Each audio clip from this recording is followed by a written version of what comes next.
When women commit murder, the shockwaves are undeniable. In this video, we reveal the chilling reactions of the most dangerous female killers as they face the consequences of their horrific crimes. From cold indifference to explosive outbursts, their responses will leave you speechless. One haunting case is Magen Fieramusca. Her web of lies and manipulation led to a deadly turn that stunned the world. Let's dive in. An emotional day in court for a local family. The woman convicted of murder in a love triangle showed no signs of remorse. On the 27th of May, 2011, 26-year-old American nursing student Michelle Huang T. was declared missing after her white Honda SUV was found parked with her blood stains inside on Ponderosa Court, about half a mile from Kaiser Permanente Medical Center in Hayward, California, where she schooled and worked. Despite Michelle's family putting up billboards and offering a reward for information about her whereabouts, it wouldn't be until the 17th of September that year that search organizations were able to locate decomposed human remains in a remote canyon area, remains which were identified to be hers. 27-year-old Giselle Duag Esteban, an old high school friend of Michelle's, quickly emerged as the main suspect after security footage showed her around the scene of the crime. Her motive behind the possible murder of her old friend would become clearer on closer inspection. At one point, you and Michelle were close friends, is that right? I considered her my sister. And then, what happened? She made a mistake. Scott made a mistake. Esteban used to be high school classmates and friends with Michelle, but grew to hate her after she had a brief relationship with Scott Marasigan, Esteban's ex-boyfriend, on and off fling, and father of their 6-year-old daughter. Esteban was unhappy about Marasigan's sustained closeness with Michelle and often sent him threatening texts to warn him away from her. This behavior ended up in Marasigan filing for a restraining order against her, an action which would lead to her attempt to target her frustrations on Michelle. Evidence revealed that Esteban had not only been looking up different ways to execute a murder, but also been tracking Michelle's routines and learning about her schedule, which was how she was able to be successful in her sneak attack attempt on Michelle at her school, and also how she was able to drive off in Michelle's car to the path where her body was dumped. Evidence of Esteban's hair found inside Michelle's car and cell phone records further solidified the undeniability that Esteban was directly responsible for Michelle's murder. And on the 7th of September, 2011, days before Michelle's body was even found, Esteban was arrested and charged with the murder. At Esteban's trial on October 2012, she entered a not guilty plea, but the amount of evidence against her was overwhelming, and the jury convicted her of first-degree murder. She was eventually sentenced on the 10th of December 2012 to life in prison with no chance of parole for 25 years. During her sentencing, Esteban showed no emotion in court, remaining as remorseless as she was when the jury returned its guilty verdict at her October trial. She seemed to accept the verdict and even told her attorney to let it go, suggesting that she didn't need to defend her anymore. The judge says he has never seen a hint of remorse from Esteban and hopes someday she will feel this. We always felt, sitting in trial, that she felt no remorse. Just stared directly at our family with a blank stare, and so it was good that he pointed that out. Struggling to control her emotions in an address to the judge, Christine Din, a cousin of Michelle, said that although Esteban may have killed Michelle, she could not take her legacy or her light. Esteban had been pregnant around the time of the murder and gave birth to a child while in custody a few months before her hearing. While the child left custody and was handed over to her father, Esteban is set to remain behind bars at least until the year 2037. Giselle Duag Esteban's betrayal and calculated actions shocked everyone who followed the case, but the next story is just as chilling. Angelina Rodriguez, a woman whose sinister plan revealed a terrifying willingness to destroy lives for personal gain. I didn't poison my husband. I mean, I am willing to take a lie detector test. I did not poison my husband. On the 9th of September 2000, police turned up at the residence of Frank and Angelina Rodriguez due to an emergency call. 32-year-old Angelina, who received them, then led them to the couple's bedroom where Frank's lifeless body lay on the floor in a pool of his blood. What the investigation into the incident revealed was the perpetration of a quite horrific set of actions.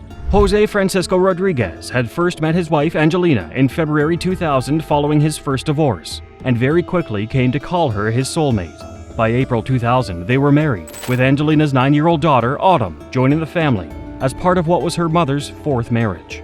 His new wife, having 3 previous failed marriages, wasn't enough to set any alarm bells ringing for Frank and his marriage, which he thought would be the beginning of a beautiful life ahead, would end up leading to his horrific death. Only a few months after getting married, Frank found himself hospitalized, and after he was discharged, he thought his wife Angelina was nursing him back to health. However, it appeared that she had been slowly poisoning him with oleander leaf extract, and then choosing to treat him with Gatorade infused with antifreeze. In between those actions, she had also at least once loosened the natural gas valves in the garage and left to visit a friend. It was obvious that Angelina was repeatedly trying to kill her husband, and he would eventually succumb to the antifreeze-infused Gatorade. The suspected reason behind her actions was that she had taken a sum of $250,000 out of her husband's life insurance only weeks before his death. When the police arrived at the scene of the crime, they were surprised at Angelina's rather calm demeanor after losing her husband. She also contacted the insurance company to inquire about the money only a few minutes after the coroner's investigators left the residence. However, despite the investigators' suspicions, there was no way to immediately conclude that Angelina had a hand in the murder. It would be Angelina herself who would expose herself during interrogations after she mentioned the potential usage of oleander and antifreeze as poisoning agents to authorities. And the only person that supplied any information that Frank was poisoned was you. No one else knew that Frank was poisoned. Only you. Despite trying to blame one of Frank's co-workers, there was no doubt in the investigators' minds that Angelina was the main suspect. And in February 2001, she was arrested while hatching another plan to trap their landlord in a legal case for asbestos poisoning. Angelina was convicted of Frank's murder in October 2003, and during her trial she was also implicated with the murder of her 13-month-old daughter back in 1993, with allegations that she also committed the murder for financial gains. She would, however, deny these allegations. I broke and made a few terrible, stupid mistakes, which I regret very much. We all make mistakes. I just picked the wrong time to make mine.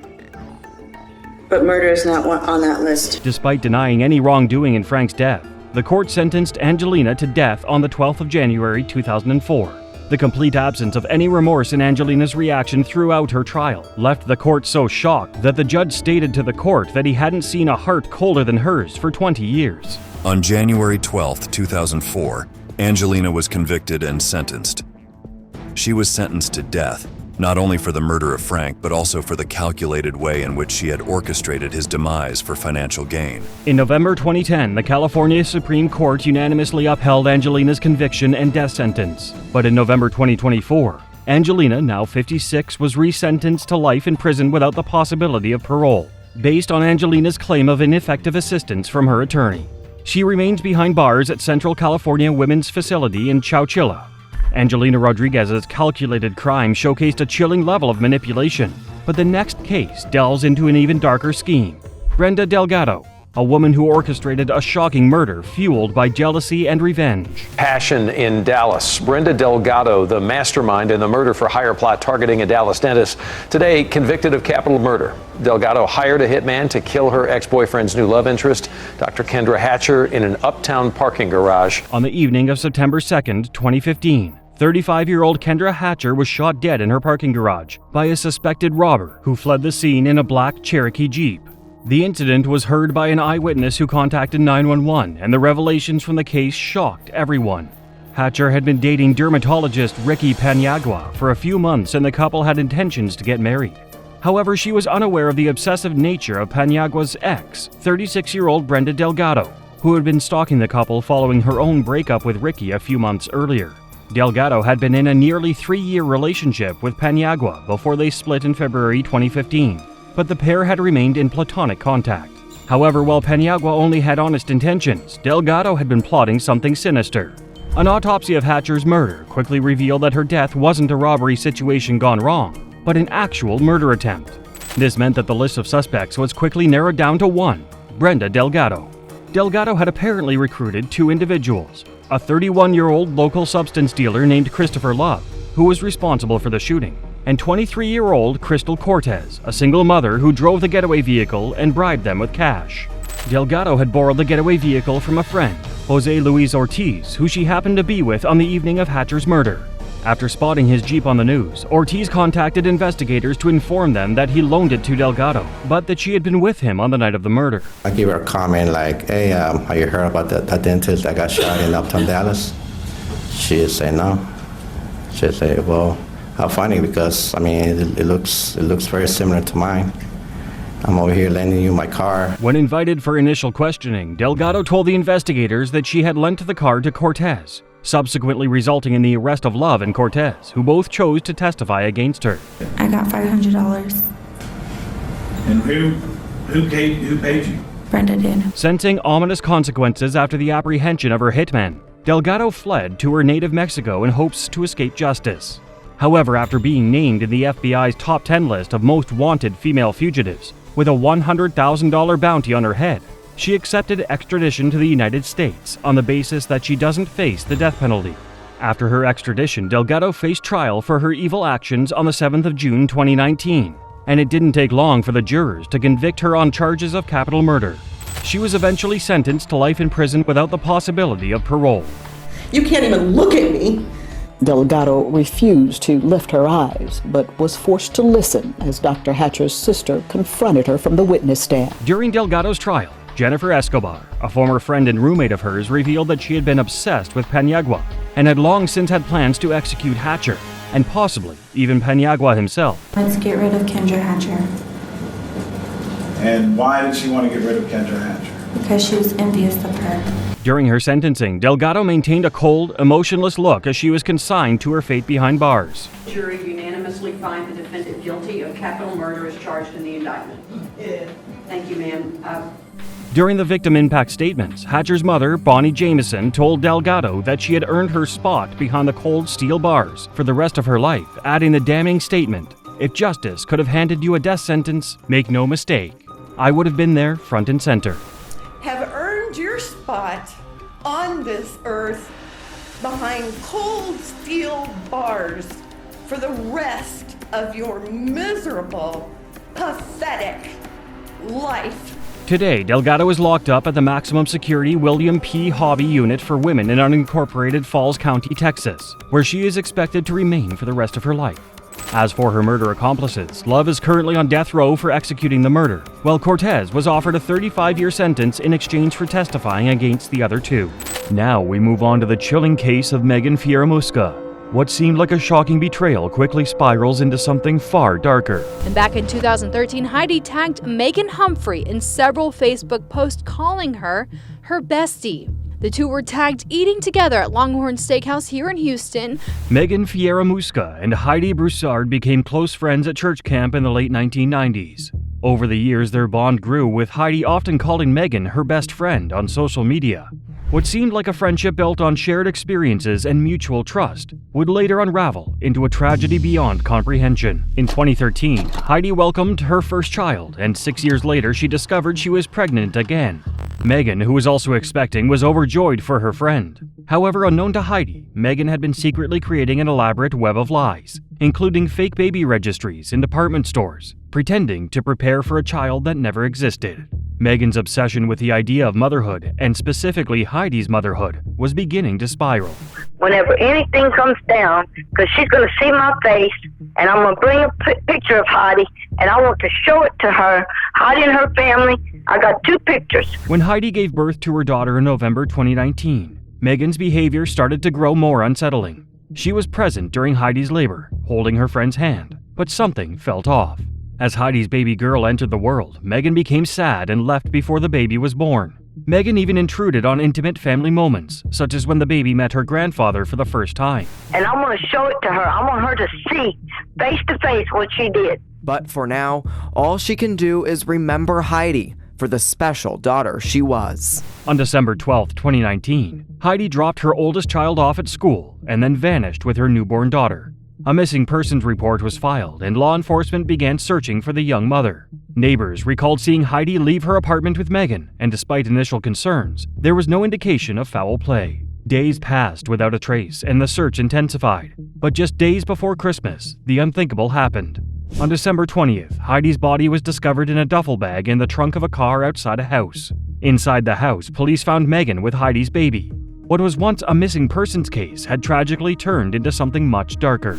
As for Fieramusca, she remains in the Travis County Jail. Her attorneys issued a much longer statement today, which you can read in full at kview.com. Initially, Megan was charged with kidnapping and evidence tampering. But as investigators delved deeper, the truth came to light.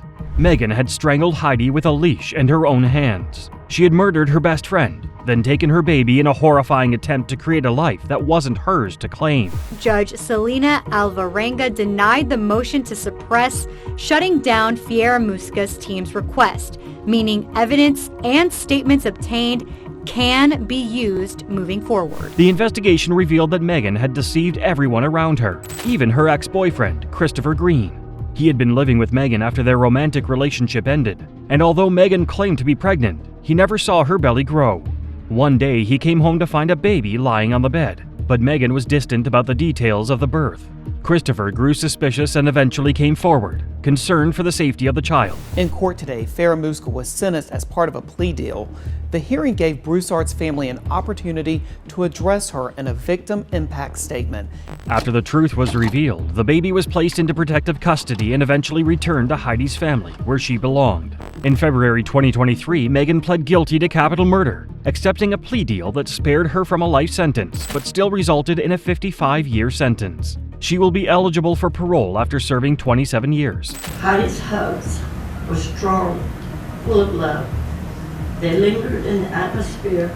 I still feel them now. As the verdict was announced, Magen's face crumpled. Tears streamed down as the reality of what she had done to her best friend, Heidi, finally seemed to sink in. But for Heidi's family, it likely felt far too little, far too late. During the sentencing, Heidi's mother addressed Magen, her grief palpable as she spoke of her daughter. Her voice broke as she said they missed Heidi, who was full of so much love and life.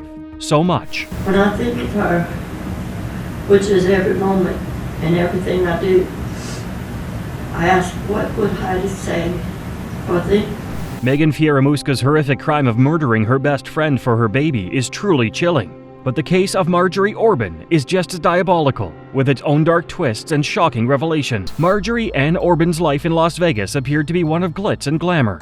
As a showgirl, she danced at some of the most well-known venues in the city, captivating audiences with her beauty and charisma.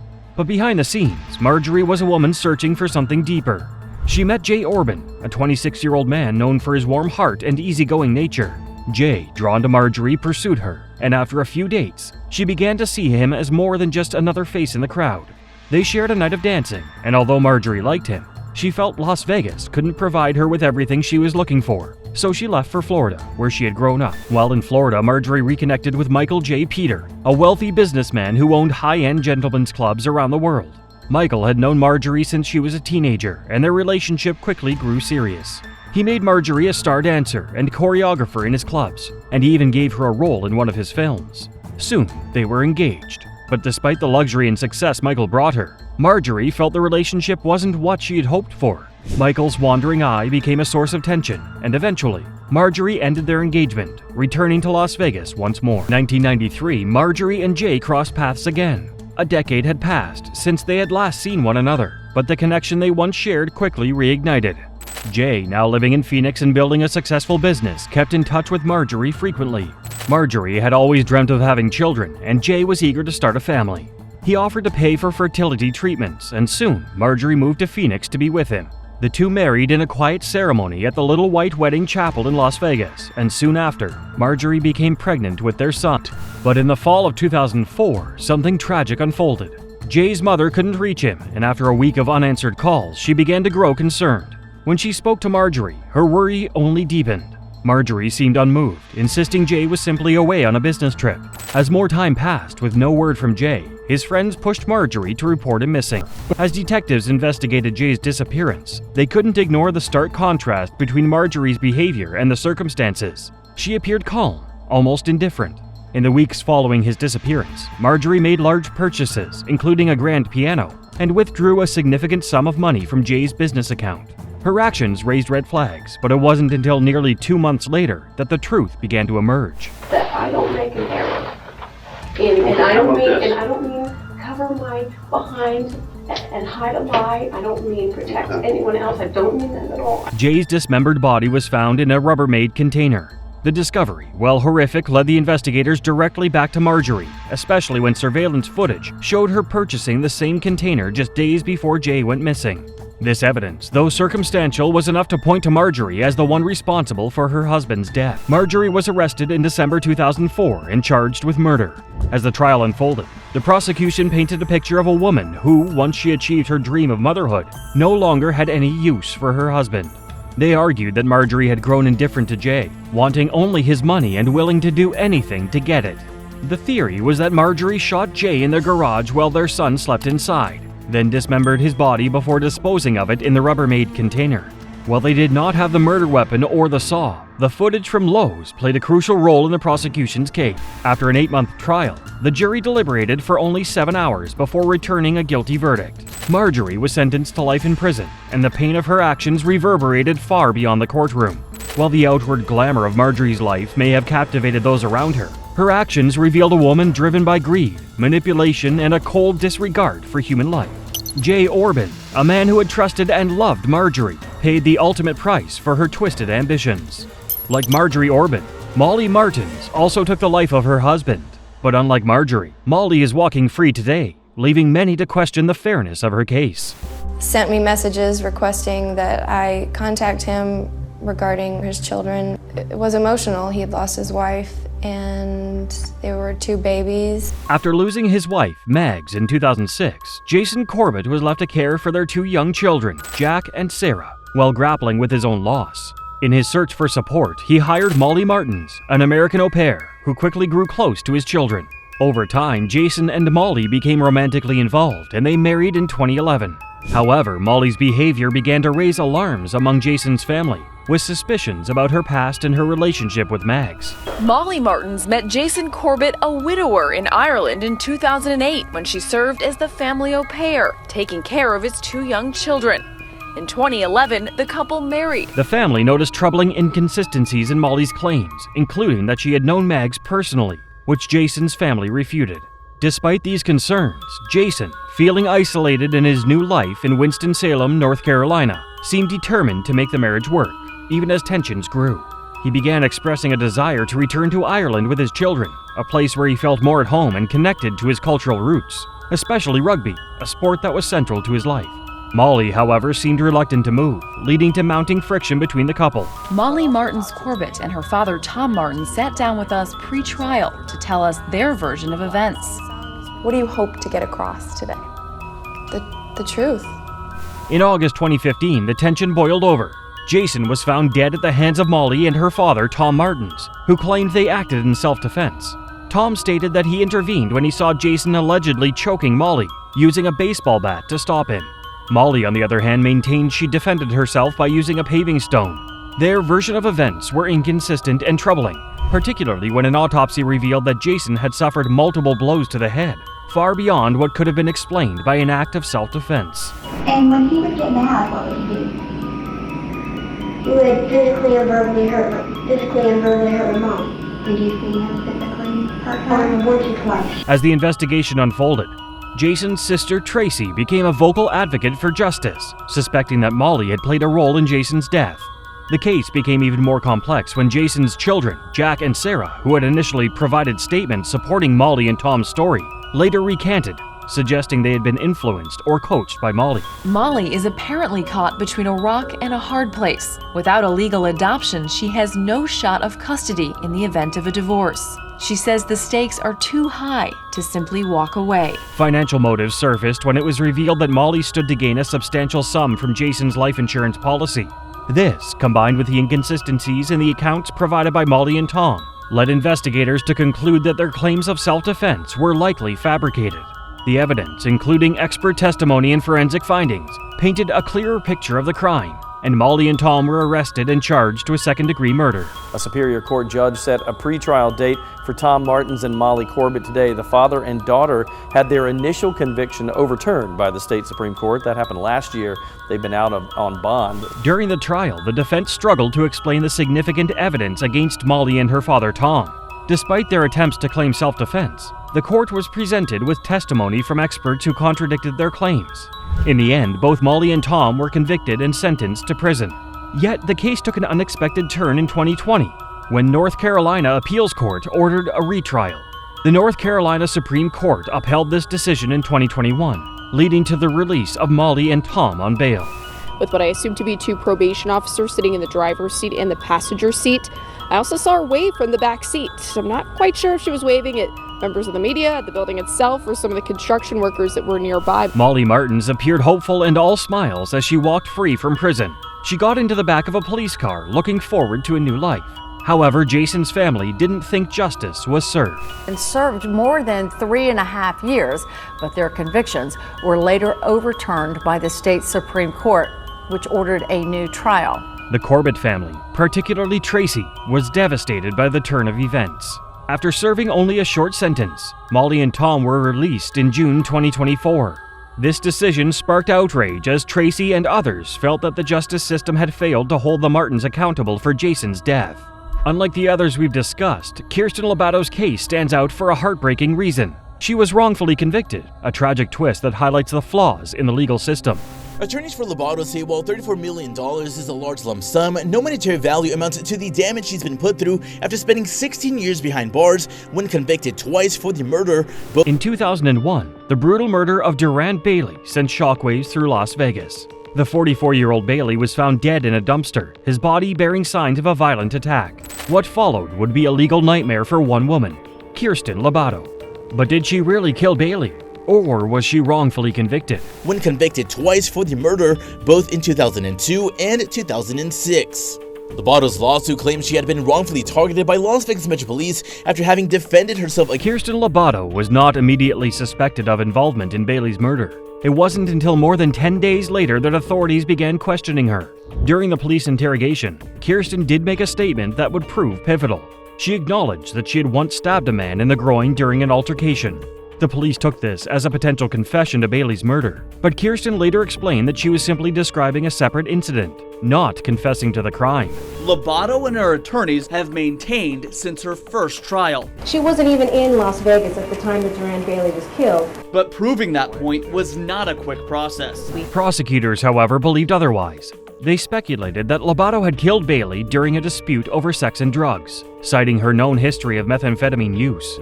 Despite their theory, Lobato's defense team maintained she was innocent. She stood firm, refusing a plea deal that would have reduced her sentence to 3 years in prison for manslaughter. And James LaRochelle knew she could not have committed the crime and fabricated evidence against her.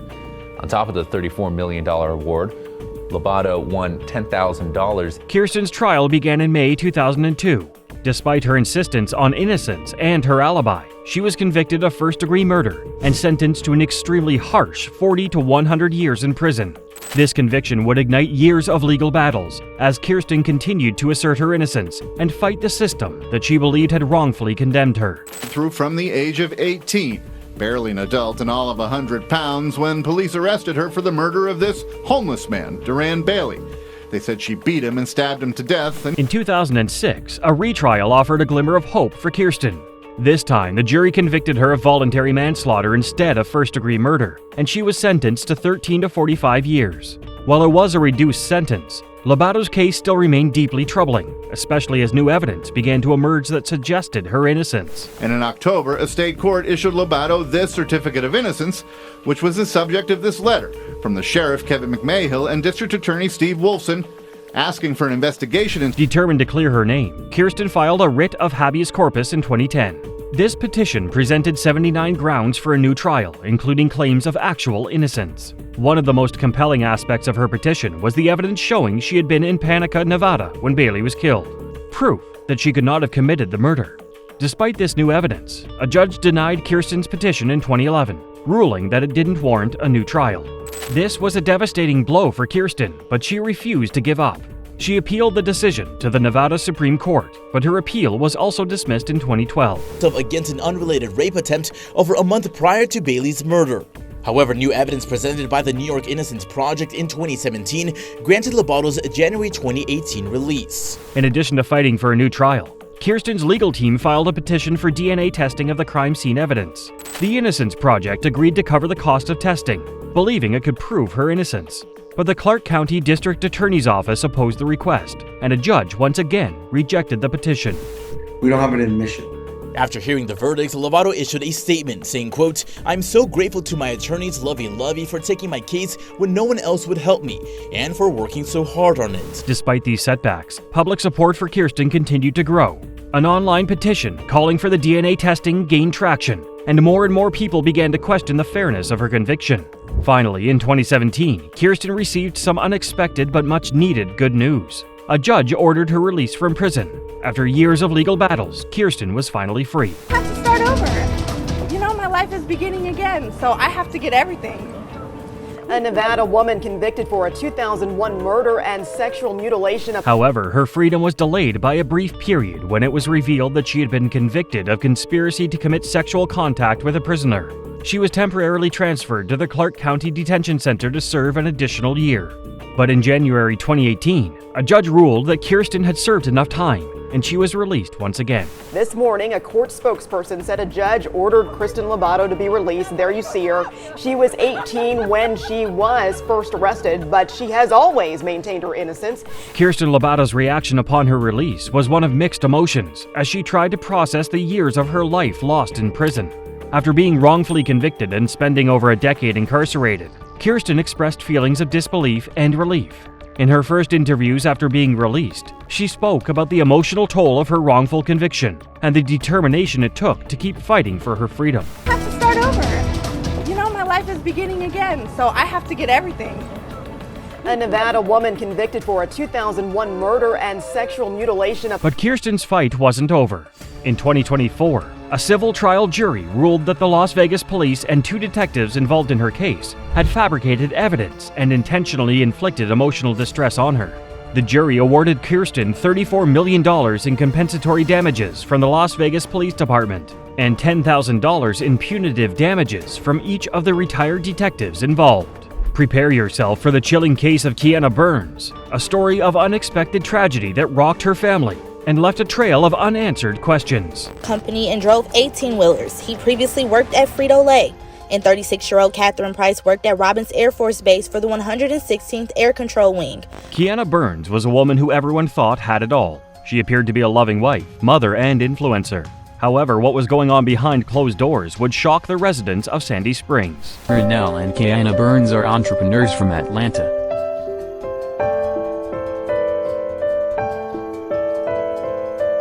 The married couple are... On November 26, 2021, the peaceful suburban town of Sandy Springs, Georgia, was shaken to its core when 2 gunshots echoed through a quiet neighborhood. When police arrived at the Burns residence, they discovered a shocking crime scene. Kiana Burns, a popular influencer, shot her husband Ronell before turning the gun on herself. Kiana Burns.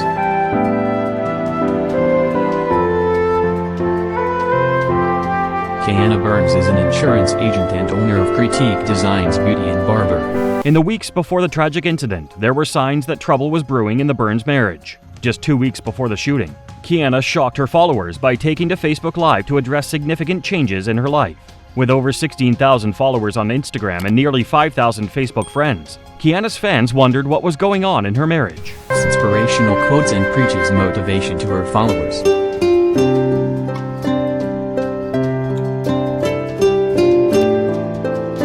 Kiana revealed that she and her husband, along with 5 of their 8 children, had relocated to the Atlanta area to expand their businesses. She explained that she and her husband were co-owners of For His Glory Ministries, Critique Designs Beauty and Barber Salon, and Primerica Insurance. In the Facebook Live video, Kiana shed light on her emotional state, expressing her need for emotional support. 10-year-old Caleb Miles says his mom woke him up Tuesday morning saying she had to rush to his uncle's house, so he went along. So I got there, I seen all the police and stuff, and I'm just like, what? Only hours before the tragedy occurred, Kiana posted a video of herself singing and dancing with her child. Luckily, at the time of the shooting, the child was safely in the care of their grandparents. When the news of Kiana and Ronell's death spread throughout the Atlanta area, their friends and family were shell-shocked. Those around them celebrated their selflessness, love, and care for one another. One close friend expressed disbelief on Facebook, stating that the couple's wealth had not altered their down-to-earth and humble nature. It's Air Force Base for the 116th Air Control Wing.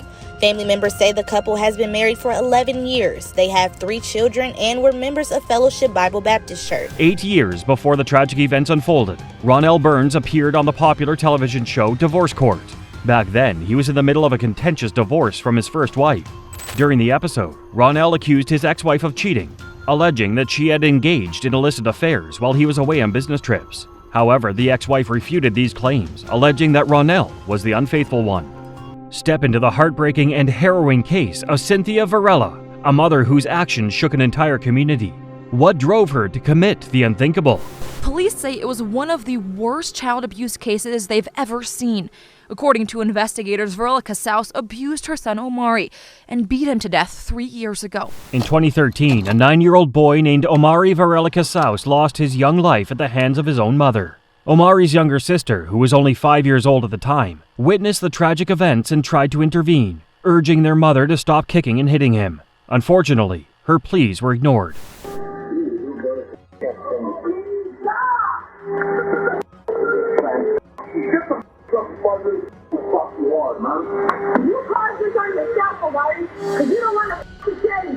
According to Omari's loved ones, he had been subjected to relentless mistreatment at the hands of his biological mother, Cynthia, over his short life.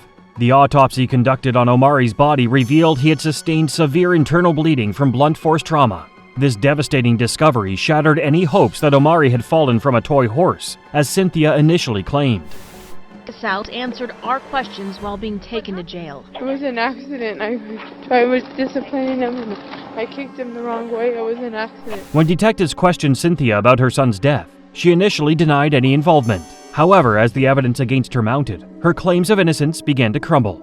The inconsistencies in her statements and the overwhelming physical evidence ultimately led the police to charge Cynthia with murder in relation to Omari's death. It was recommended Varela Casaus remain jailed on $100,000 cash-only bond. The state's concurring. We believe $100,000 cash only. In an attempt to evade justice, Cynthia tried to claim she was incompetent to stand trial. However, the judge ruled otherwise, determining that she was mentally fit to stand trial. Cynthia's husband, Omari's stepfather, was found guilty of tampering with evidence and acting with reckless disregard for human life. He was sentenced to life in prison. Is fit to stand trial after allegedly killing her 9-year-old son Omari. This comes just months after her husband, Stephen Casaus, was put behind bars. Astonishingly, the judge decided to give him a reduced sentence of 14.5 years, as he has already served 9 years in prison. This reduction means that the stepfather will be released in just 5 more years. In May of 2016, Cynthia pleaded guilty to 6 counts, including second-degree murder. She was sentenced to 40 years in prison in a stunning plea deal. Cynthia Varela Casaus, CR 2014-00203. During her sentencing, Cynthia spoke of her love for Omari, breaking down in tears as she addressed the judge. Despite her crimes, she expressed her remorse and begged for forgiveness. However, her sister Sylvia, who had adopted Cynthia's surviving children, had a different story to tell.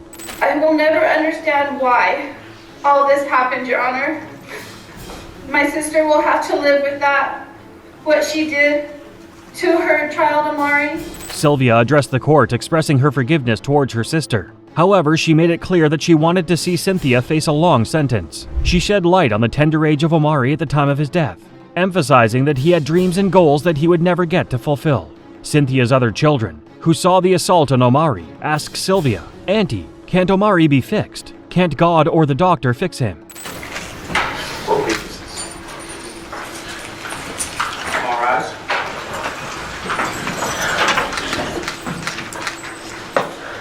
In a powerful and emotional letter, Cynthia's daughter wrote to the judge, expressing her desire for her mother to remain behind bars. The letter, which was read aloud during the sentencing hearing, left the courtroom in tears. Cynthia's daughter, now 7 years old, bravely expressed her deepest fears and the nightmares that still haunt her. Her words echoed the sentiments of countless victims of domestic violence, urging the judge to keep her mother away to protect her safety and well-being. Cynthia Varela's shocking crime was a moment of unthinkable violence, but the next case is equally disturbing. Anna Marie Gaetani, a woman whose brutal actions towards an innocent victim reveal a chilling disregard for life. January, 40-year-old Anna Marie Gaetani pled guilty to the December 2013 murder of her husband, Tony. He was stabbed to death in the couple's North Bexar County home. On the night of December 5, 2013 at 9:30 p.m., a Bexar County Sheriff's deputy responded to a domestic violence call at the Gaetani residence. The deputy arrived to witness a heated altercation between 29-year-old Tony and 38-year-old Anna Marie. Tony, who had expressed a desire to leave, found himself in a confrontation with his wife, who refused to let him leave the house. To stab her husband, 29-year-old Tony Gaetani, to death According to the police report, he was stabbed 17 times, 3 times as emergency responders arrived at the couple's northwest Bexar County home. According to deputy statements, Anna Marie grabbed a knife and stabbed Tony multiple times in the upper body. The deputy intervened and tried to subdue Anna Marie, but it was already too late. Tony succumbed to his injuries and was pronounced dead at University Hospital. She's since changed her mind about that plea. I am not guilty of what they're saying that I did in cold blood. In the aftermath of the tragic incident, Anna Marie was arrested and charged with her husband's murder. Her bond was set at $250,000. 3 years later, in February 2016, District Judge Steve Hilbig sentenced Anna Marie to 25 years in prison as part of a plea deal. I am guilty of defending my life and my children's. She claims she had ineffective counsel, that her lawyers only wanted to talk about a plea bargain. During Anna Marie's sentencing hearing, Alfred Gittani, Tony's father, delivered a powerful and emotional statement to the court, addressing his daughter's killer directly. He declared, "I do not forgive you for murdering Tony, my son. I curse you for what you have done. I wish you nothing but terrible things in this life, and that when you die, you burn in hell." We didn't talk about trial, we didn't talk about strategy, we didn't talk about anything like that. And that her lawyer, David Christian, rushed her into agreeing to the plea bargain that called for a 25-year prison term. Tony's mother, Jamal Gittani, also had the opportunity to address Anna Marie. With tears streaming down her face, she expressed her anger and desire for justice. She stated, "I pray that you rot in your prison cell." And that called for a 25-year prison term. Christian took exception to Gittani's testimony. He said they went over the plea agreement several times. Under the laws, Anna Marie is obligated to serve half of her sentence before becoming eligible for parole. However, despite pleading guilty, she sought a new trial 2 months after sentencing. Anna Marie said she had ineffective counsel when she accepted the plea deal. He testified that she was not rushed into signing. He said that he advised her that given the facts of the case, a plea bargain was in her best interest. Other than being under immense amount of pressure. In her request for a new trial, Anna Marie argued that her legal counsel failed to provide adequate representation and advice. She believed that if she had been properly guided, she would have made a different decision regarding the plea deal. However, her attorneys, David Christian and Pat Hancock, insisted that they had thoroughly reviewed the case with Anna Marie and concluded that taking a plea deal was in her best interests. She was not coerced, threatened, led the wrong way. Judge Steve Hilbig denied Gittani's motion for a new trial. Her lawyer tells me he'll appeal. Despite the efforts of her legal team, Judge Hilbig denied Anna Marie's plea for a retrial. The judge deemed the evidence presented insufficient to overturn the initial verdict. Anna Marie's newest attorney spoke to the media, stating that he plans to appeal the recent ruling. This new attorney, who has joined the case amidst much speculation, believes there are valid grounds for an appeal. Next, we turn to the haunting case of Letitia Stotch. What began as a tragic disappearance soon unraveled into a web of lies and deception. Without hesitation, that the facts in this case are the most horrific I have ever seen. Your conduct in this case deserves the maximum punishment that I can impose under Colorado law. On January 27, 2020, Letitia Stotch called the El Paso County Sheriff's Office to report her stepson's disappearance. 11-year-old Gannon Stotch had been missing for a few hours when Letitia called and said she was worried. When officers arrived, she told them that Gannon had left the house to walk to see a friend, and when he didn't return, she called the police, based on the information that the press could get their hands on. Gannon was initially described as a juvenile runaway. However, after 3 days, the sheriff's office made it clear that he was a missing or endangered person. Because of this, a massive search party was organized and people started sending in as many tips as possible. Letitia Stotch got married to Gannon's father, Albert Stotch, in 2015, and promptly became Gannon's and his sister's stepmother. When Gannon went missing, she also provided as much information as possible to help find him. The search involved thousands of hours of investigation and had many federal agencies looking for Gannon as well. And the Colorado Police Department created a joint team to find him. Despite this, he was still nowhere to be seen. His parents hoped and prayed that their son would still be alive. Their hopes would be shattered on March 17, 2020. A maintenance worker in Pace, Florida found a strange-looking suitcase under the Escambia Bay Bridge. Inside the suitcase were the remains of Gannon Stotch. Authorities were alerted to the case and an autopsy was conducted. It was revealed later on that the cause of death was blunt force trauma, sharp force injuries, and a gunshot wound. The first suspect was Letitia because she was the only one who saw Gannon alive the day he went missing. Gannon suffered 18 stab wounds to his body, his chest, his back, his head, and most importantly, his arms and his hands. She claimed that Gannon had been sick and had to stay home from school, so she took him on her errands. This didn't align with the story that she told the police initially. With all of that, Letitia was arrested and charged with first-degree murder of a child by a person in a position of trust, child abuse resulting in death, tampering with a deceased human body, and tampering with human evidence. During the investigation, horrific details about Gannon's murder came to light. Letitia killed Gannon in his bedroom. She stabbed him 18 times, hit him hard in the head, and shot him with a handgun to make sure he was dead. Afterward, she shoved him in a suitcase and drove Gannon's body more than 1,300 miles away from home before dumping him. Without hesitation, that the facts in this case are the most horrific I have ever seen. She soon pleaded not guilty because of insanity, a claim that no one bought. She said that she had dissociative identity disorder because she had experienced sexual harm as a child. Despite this, she was judged fit to stand trial. 5 weeks after her murder trial started, she was found guilty of all charges. She was sentenced to life in prison without the possibility of parole, plus 156 years in prison. Next, we shift to the disturbing case of Joanna Dennehy. What seemed like a series of senseless killings quickly revealed a much darker and more calculated mind at work. Person Joanne Dennehy is today, constantly smiling in front of bereaved families at times when she showed nothing but utter disrespect for everything and everybody in that courtroom today. In March 2013, 3 men were found with similar stab wounds in Peterborough, England. 2 other men were also stabbed similarly, but they survived. The perpetrator? 30-year-old Joanna Dennehy. Joanna Dennehy was an absent mother to 2 children, and she would often run away from home for long periods and buried herself in drugs and drinks. She was bored and was looking for a thrill. Joanna was obsessed with Bonnie and Clyde and wanted to be like them. So she decided to kill people for the fun of it and began the horrific adventure in March 2013. On the 30th of March 2013, a man named Kevin Lee was found in a ditch near Newborough. His body was clothed in a black sequin dress. He had been stabbed multiple times. Lee was reported missing a day before he was found in the ditch by his wife, and his car was also burned that day. Lee was a landlord and Joanna was his tenant. She was often seen with a convicted criminal named Gary Stretch. It was soon revealed that Joanna and Lee were lovers. On Lee's phone, Dennehy's name and details were seen multiple times, particularly when Lee went missing. Police discovered that Dennehy and Stretch had been close to where Lee's body was found. They became suspects in the case.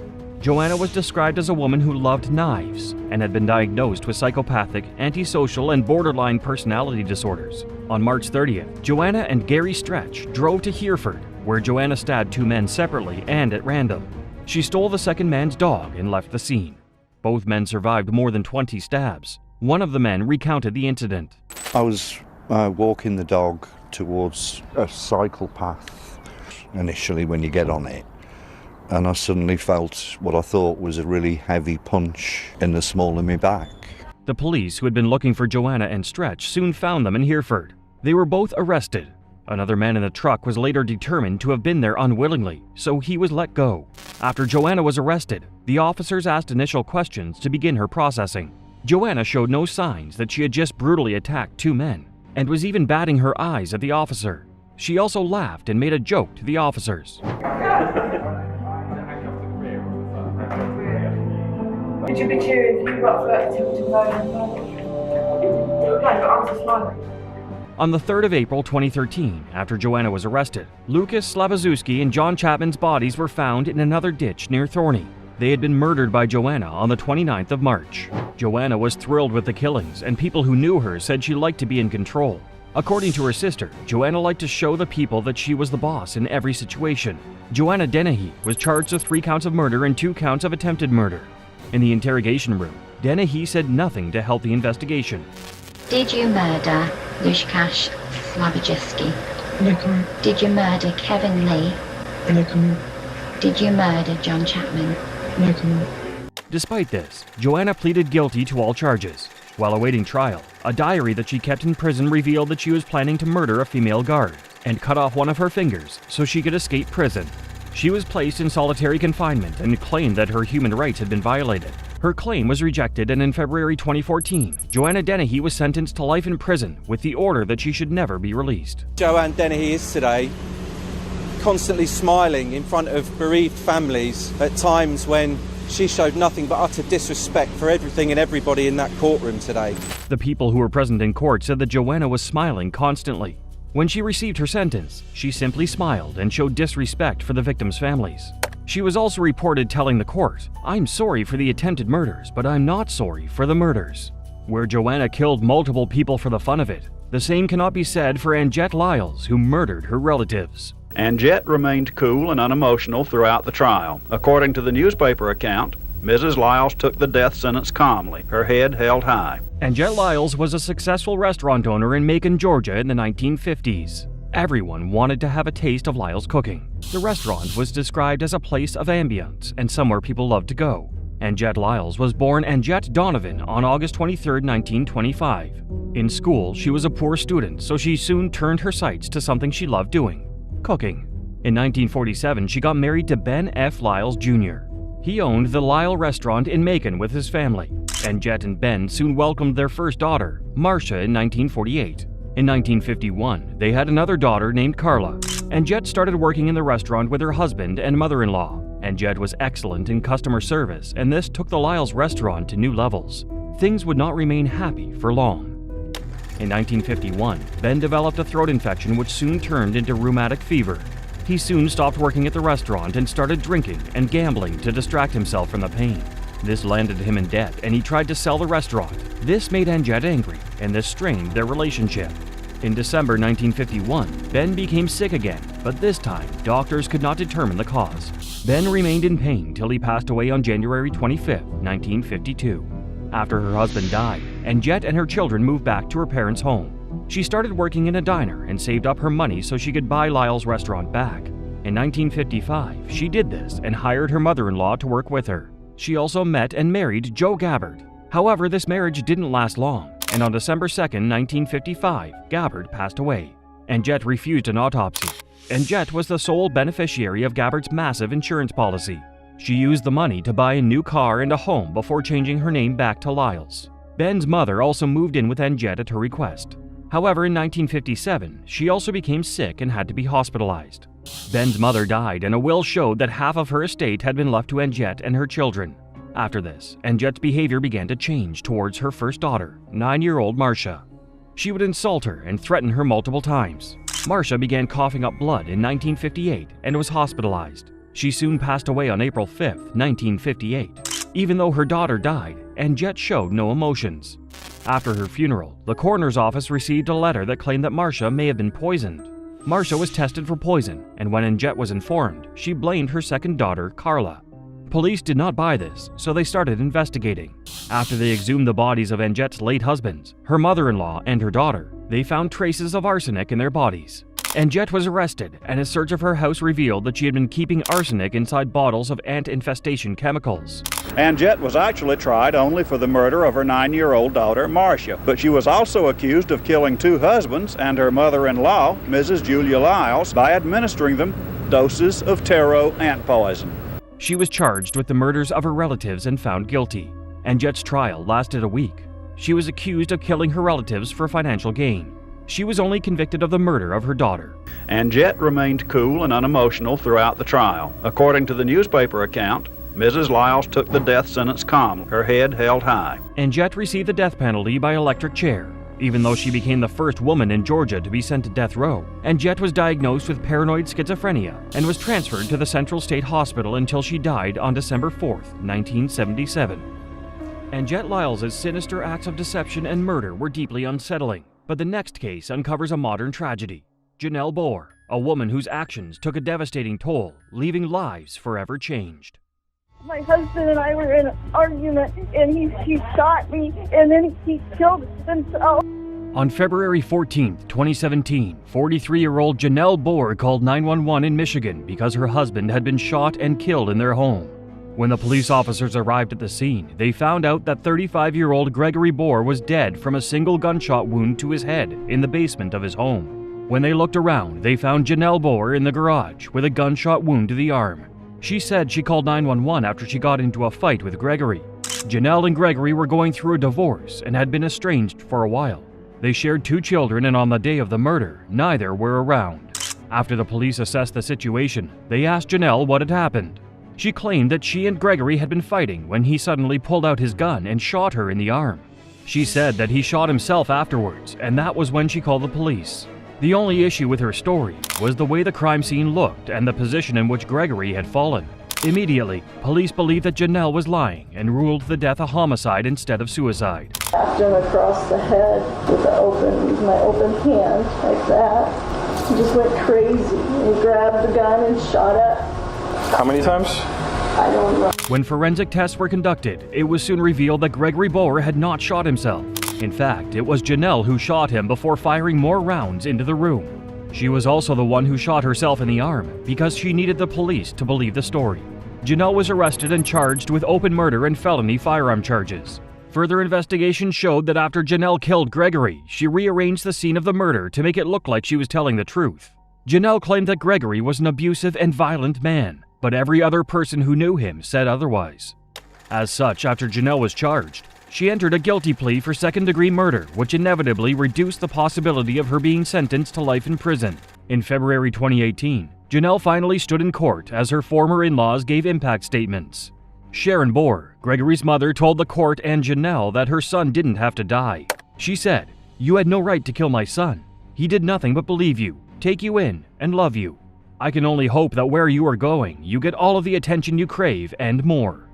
I will never forgive you for what you've done. You've shattered our lives, and most importantly, the lives of Greg's children. I only wish I could trade your worthless, selfish, pathetic life for Greg's.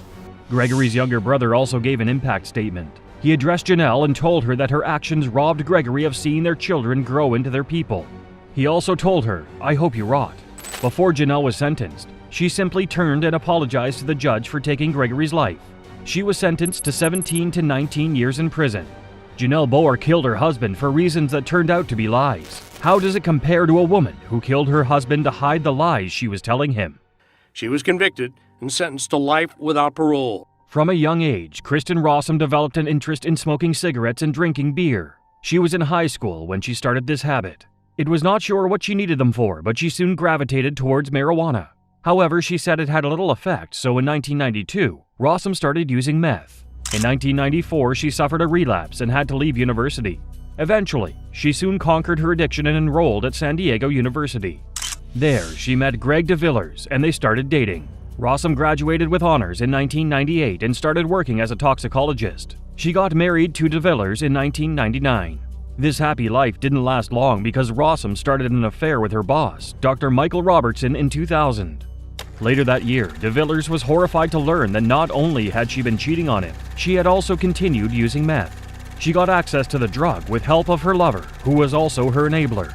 DeVillers threatened to expose both of them to the medical examiner if she did not quit her job and leave Robertson. On November 6, 2000, Rossum called 911 at night and said that DeVillers had committed suicide.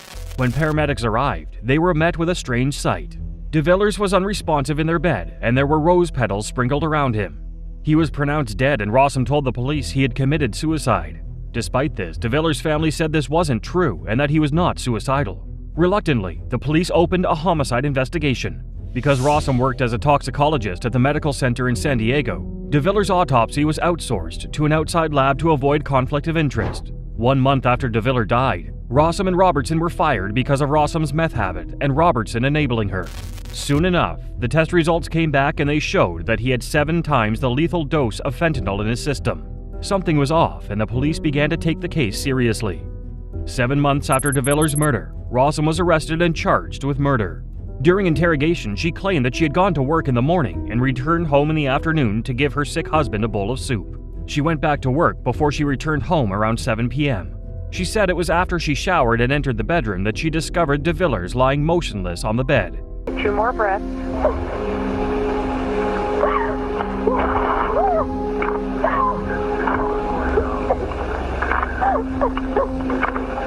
Count this chest 15 more times.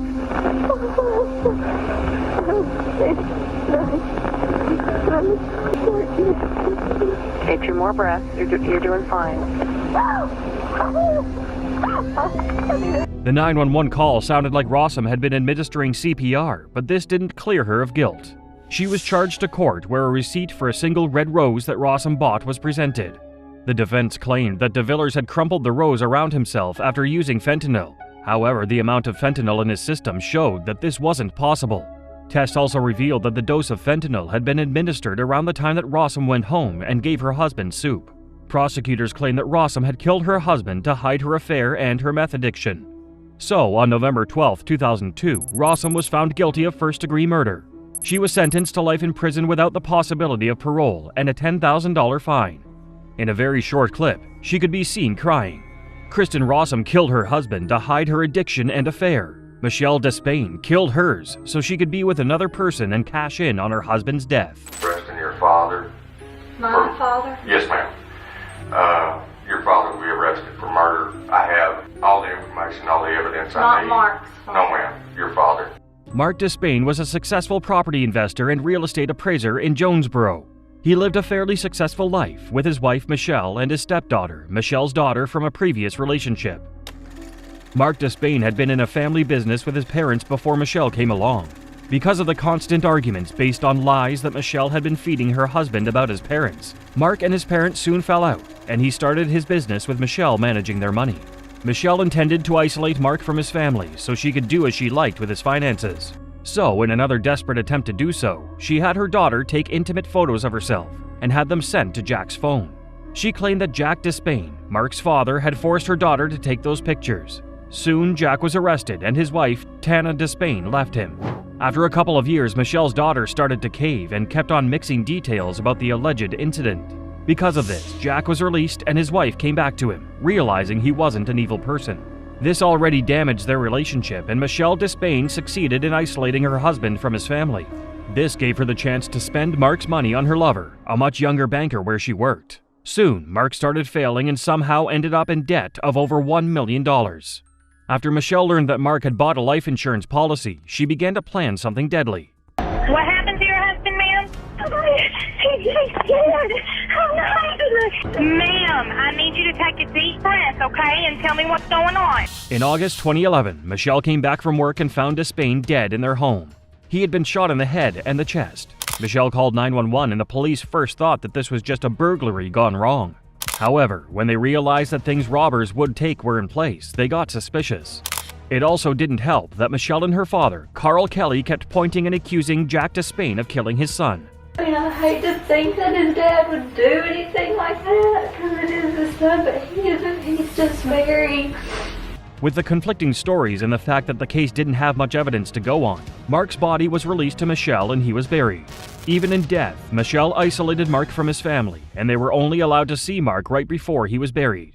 The case was stumped until the police received a tip from an anonymous person. They were told that a man named Terrence Barker was bragging that he had killed Mark. They were also informed that on the day of the murder, an old blue Mercedes was circling the area of Mark's home. Barker was arrested and he quickly admitted that he had killed Mark. However, he didn't know him, and he was just offered thousands of dollars to carry out the hit. He said that the person that approached him was Johnny Hubbard, one of Mark's tenants in the buildings he owned. Michelle's father was a rent collector in the building where Johnny was living. Coincidentally, Johnny owned the Mercedes that the police learned about. After Johnny was arrested, he quickly implicated Carl Kelly, saying that he had given him access to Mark's house. If you don't do what he tells you to do, you get on the street. Oh, well, yeah. Kelly was arrested, and when Michelle learned about it, she turned on him, saying that he probably killed her husband so he could have a share in Mark's massive life insurance policy. However, when detectives got access to the phones of Kelly, Barker, Johnny, and Michelle, they found out that there was more to the story. On the day of the murder, Michelle had texted her father, "It has to be today." She then tricked Mark to get out of the house while Kelly gave Barker access to the house. Michelle was arrested and charged with the murder of her husband.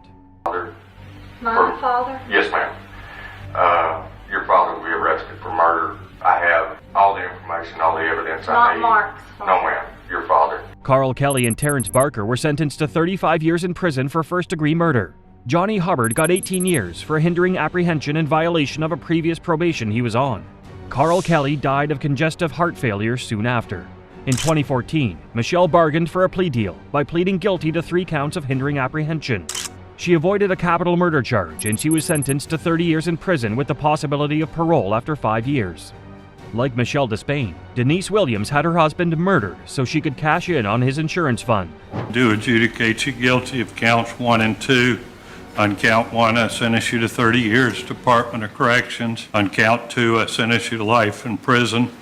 On December 16, 2000, Mike Williams disappeared after he went duck hunting in Lake Seminole, Florida. Justice will not be served until 17 years later, and the person behind the whole tragedy was his wife, Denise Williams.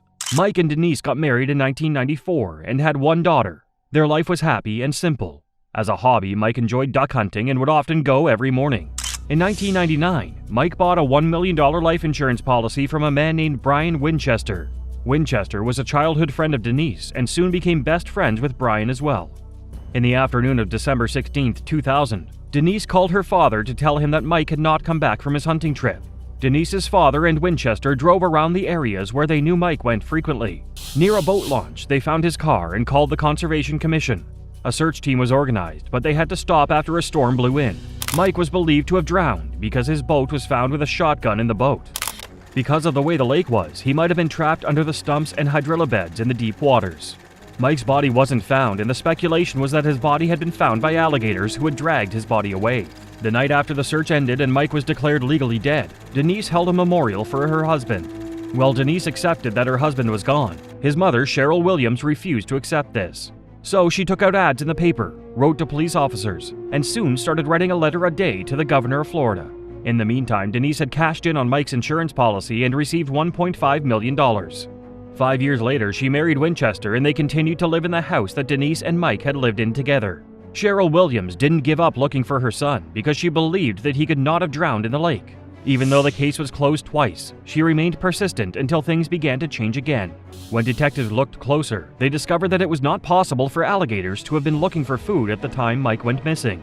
They realized that nothing could have caused Mike's body to disappear from the lake like that.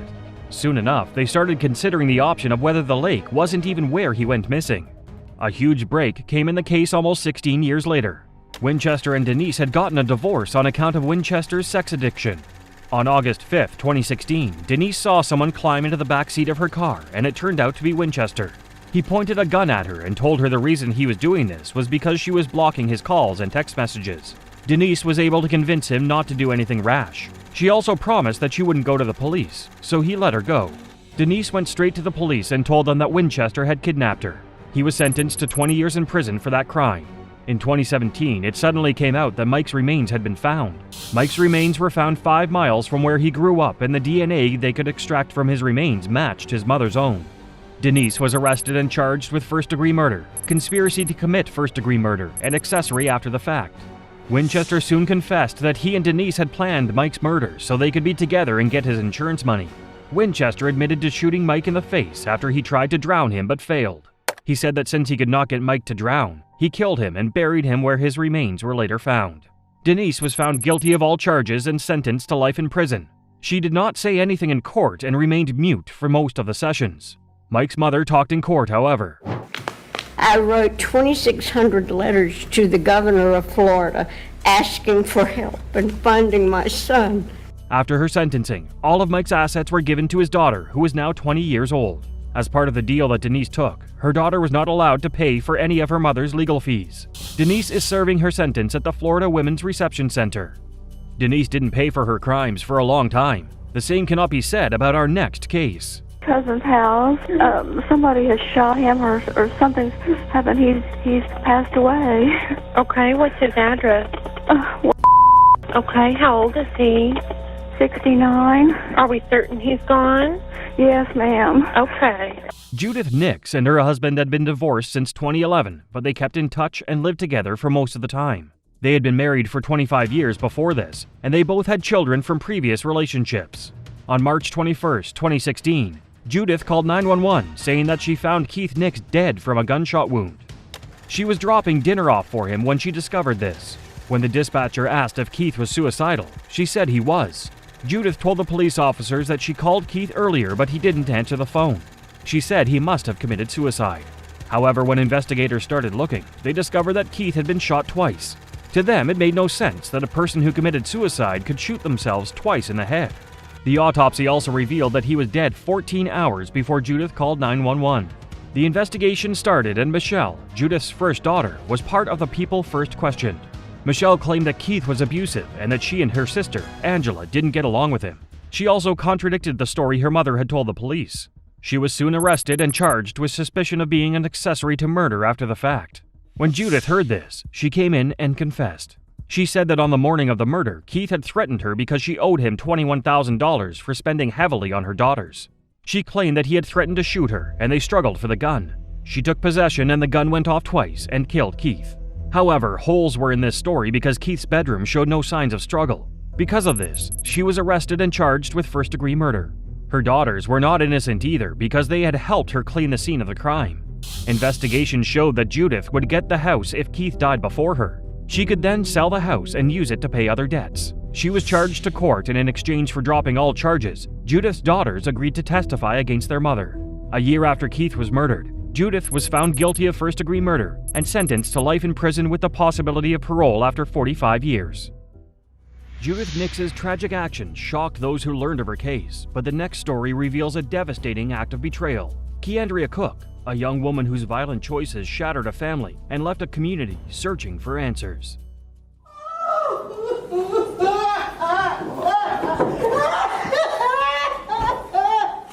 What was supposed to be a carjacking crime and nothing more turned deadly in Daytona, Florida. Keandria Cook was 18 years old when she committed a crime that would change her life forever.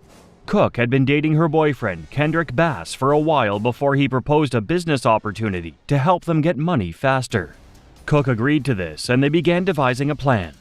On March 22, 2017, Keandria Cook went on the Meet Me social app and started talking to 28-year-old Perry Nita.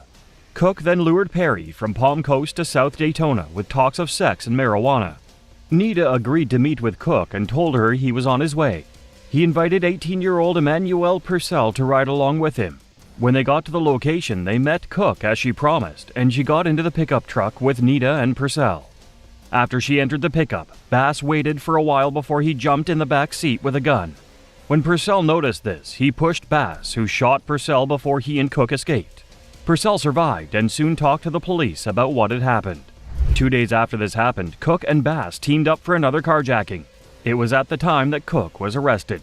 Bass, on the other hand, ran away and would go on to evade police for 10 months. Meanwhile, Keandria was arrested and charged under the impression that she would not be sent to jail. Regardless, she was charged with conspiracy, carjacking, attempted carjacking with a deadly weapon, and felony battery. The conspiracy charge meant that Keandria could be sentenced to life in prison without the possibility of parole. Because of miscommunication with her lawyer, Keandria and her mother were assured that she would not be going to prison if she took a plea deal. Her attorney told her to enter a no-contest plea to get the conspiracy charge dropped. If she pleaded no contest to principal to carjacking with a deadly weapon, principal to attempted carjacking with a deadly weapon, and principal to aggravated battery with a deadly weapon, she would get probation and not go to jail. Or at least that's what she thought. Following the advice of her attorney, Keandria pleaded no contest and appeared in court with the belief that it was just a formality. Keandria and her mother were shocked when Circuit Judge Matt Foxman sentenced Keandria to 20 years in prison, with 20 years of probation to run concurrent with her jail time. Hearing this, Keandria and her mother began to wail very loudly.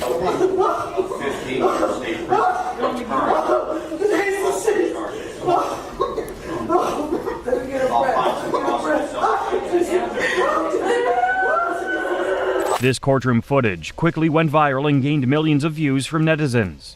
Many people who read the story were quick to point out that it was the fault of the public defender who initially argued her case. Cook was wailing before she broke down and had to be carried out of the courtroom. She reportedly passed out. During the next court appearance, Judge Foxman allowed Cook to withdraw her plea deal after she provided a recording where her former attorney assured her that she would not be going to jail. Her sentence was also thrown out, and she was allowed to start the sentencing afresh in 2018. This time around, Cook didn't cry because she knew what she was getting herself into. She entered into a no-contest plea again, and this time she was sentenced to 11 years in prison, with 20 years of probation to run concurrent with her jail term. I just want to say that I'm sorry for the things wrong that her son had to get shot, because I didn't even know he was going to get shot. Before she was escorted away, she apologized to the family of the victim, telling them that she didn't mean for their son to get shot. Keandria Cook will be free from prison in 2029. Kendrick Bass, on the other hand, was eventually caught 10 months later for an unrelated crime. Concerning the crime he committed together with Cook, he was sentenced to 20 years in prison. Keandria Cook conspired to rob someone, and this almost led to murder. But how does it compare to the horrific crime of beating a toddler to death over a potty accident?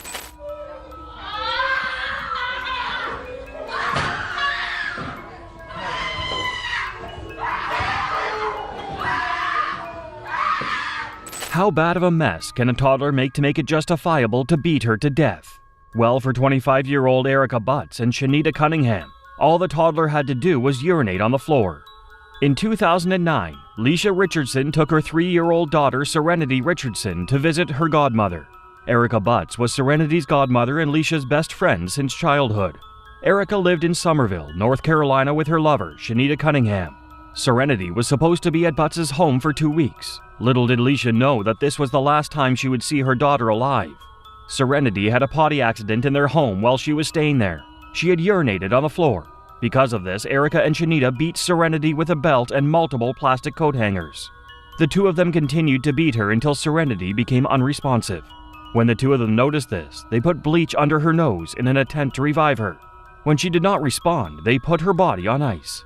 After they tried everything they could to no avail, Butts called her mother, who called 911. The sight that the medics were met with was horrible. They reported that every inch of Serenity's body was covered in bruises and strikes from the belt. According to the prosecutor, no area of Serenity was unharmed except for the soles of her feet. There were multiple cuts over her chest, stomach, legs and arms, back and head. Serenity was pronounced dead and the women were arrested. The severity of the blow to that child's leg, and to say that you did not recognize what had been done, to ignore what must have been the excruciating sounds that came from that child on a daily basis, is more than disconcerting to this court. In court, the two women gave the most disgusting argument possible. The judge who was presiding was dismayed and disturbed by this. They claimed that they didn't know that beating Serenity was going to kill her. During the court hearing, the judge dismissed their argument, saying it's impossible to ignore the cries of pain coming from Serenity. Erica insisted that she was innocent and didn't kill Serenity. She admitted to beating her with the belt, but said that she didn't kill her. Shanita's lawyer said that Erica was aggressive and that she had most of the blame. The judge in charge of the case, Deandra Richardson, wasn't interested in their blame trade.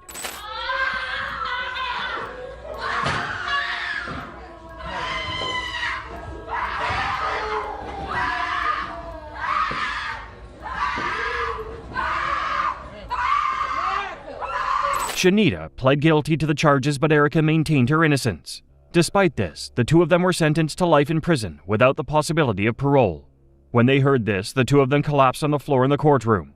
Erica's mother also began screaming and had to be escorted out of the courtroom as well.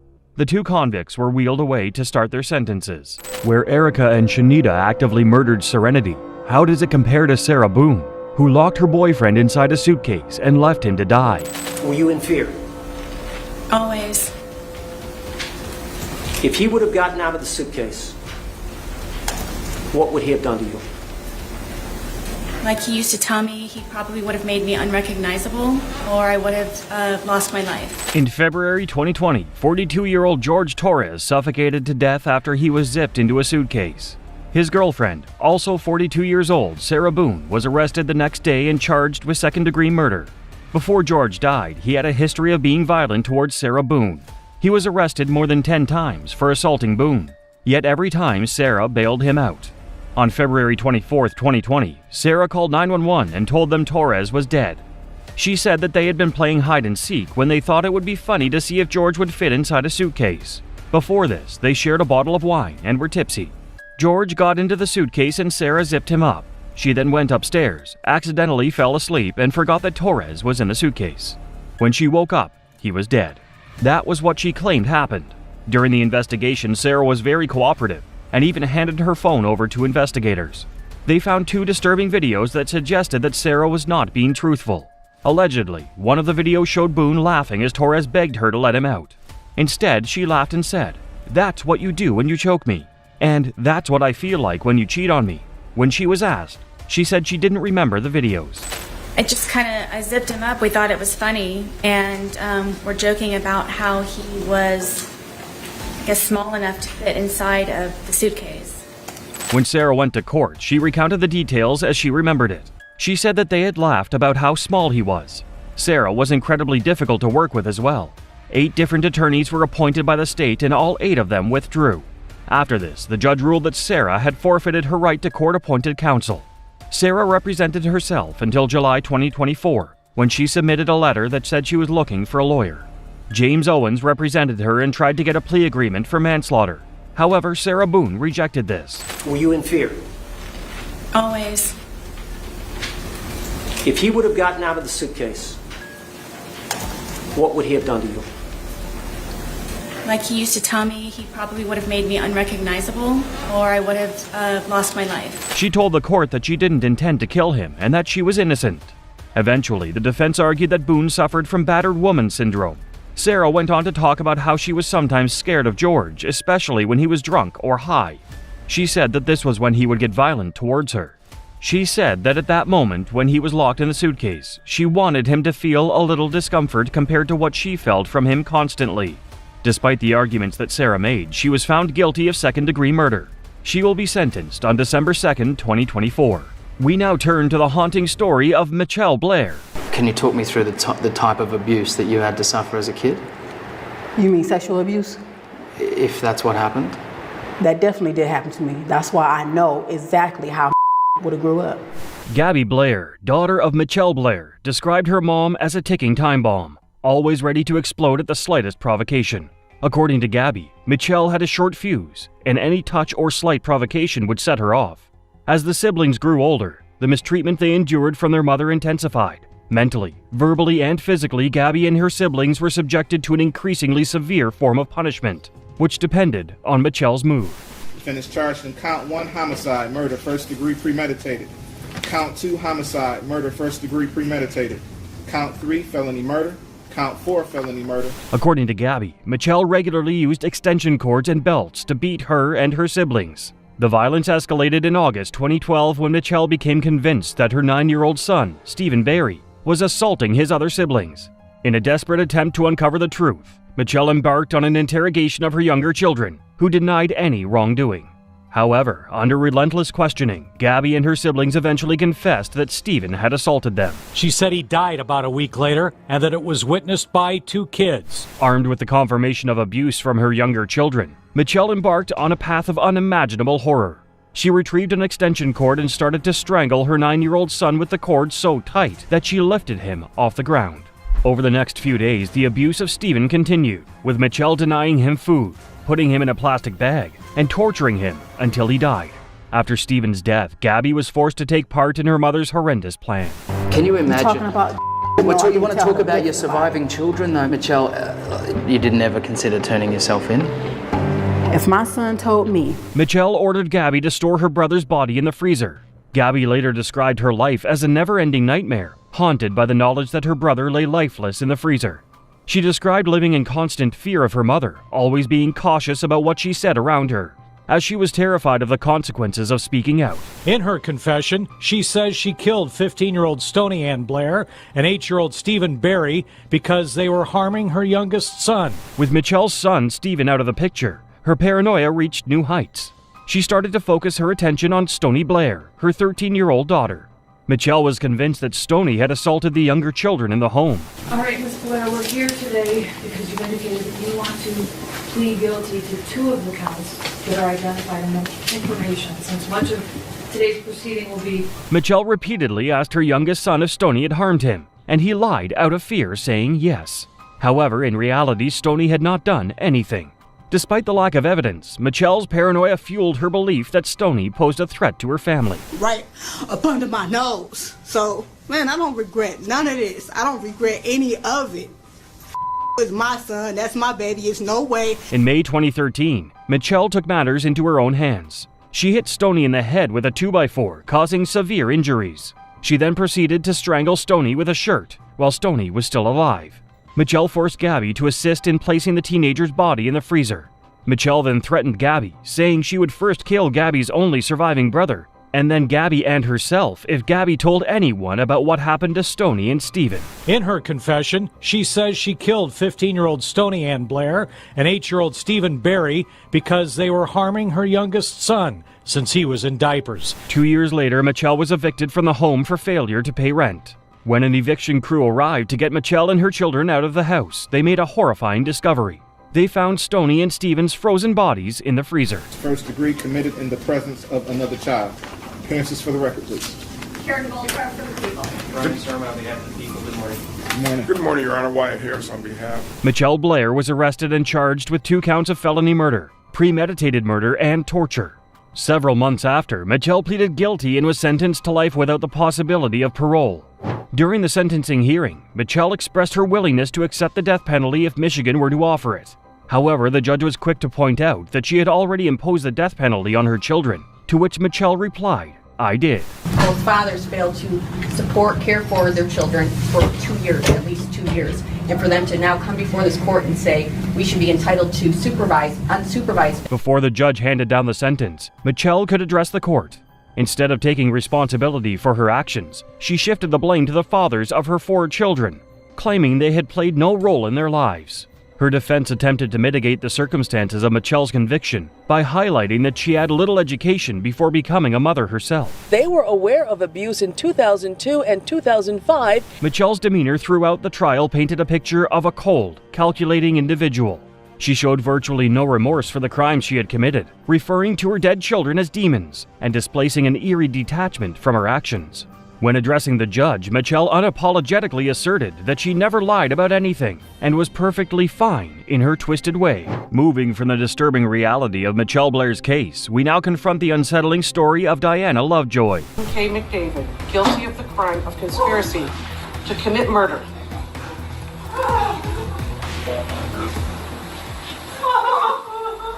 Diana Lovejoy, a fitness instructor and YouTuber, was in a strained relationship with her ex-husband, Greg Mulvihill.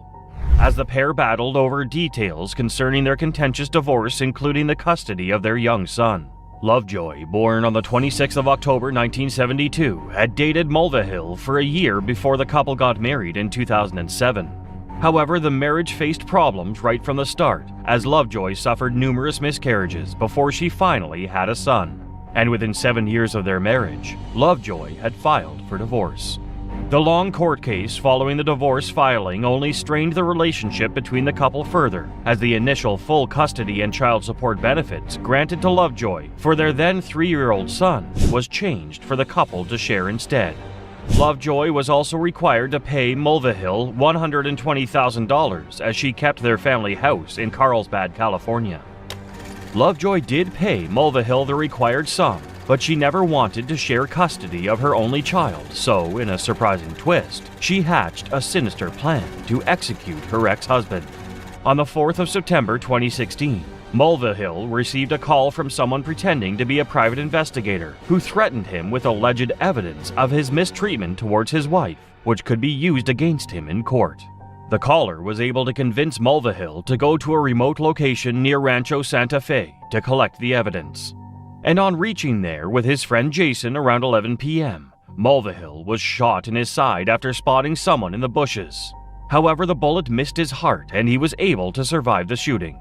Investigations into the attempted murder were conducted, and it was quickly concluded from the evidence found, such as cell tower data, that Lovejoy had been involved in the attempted murder.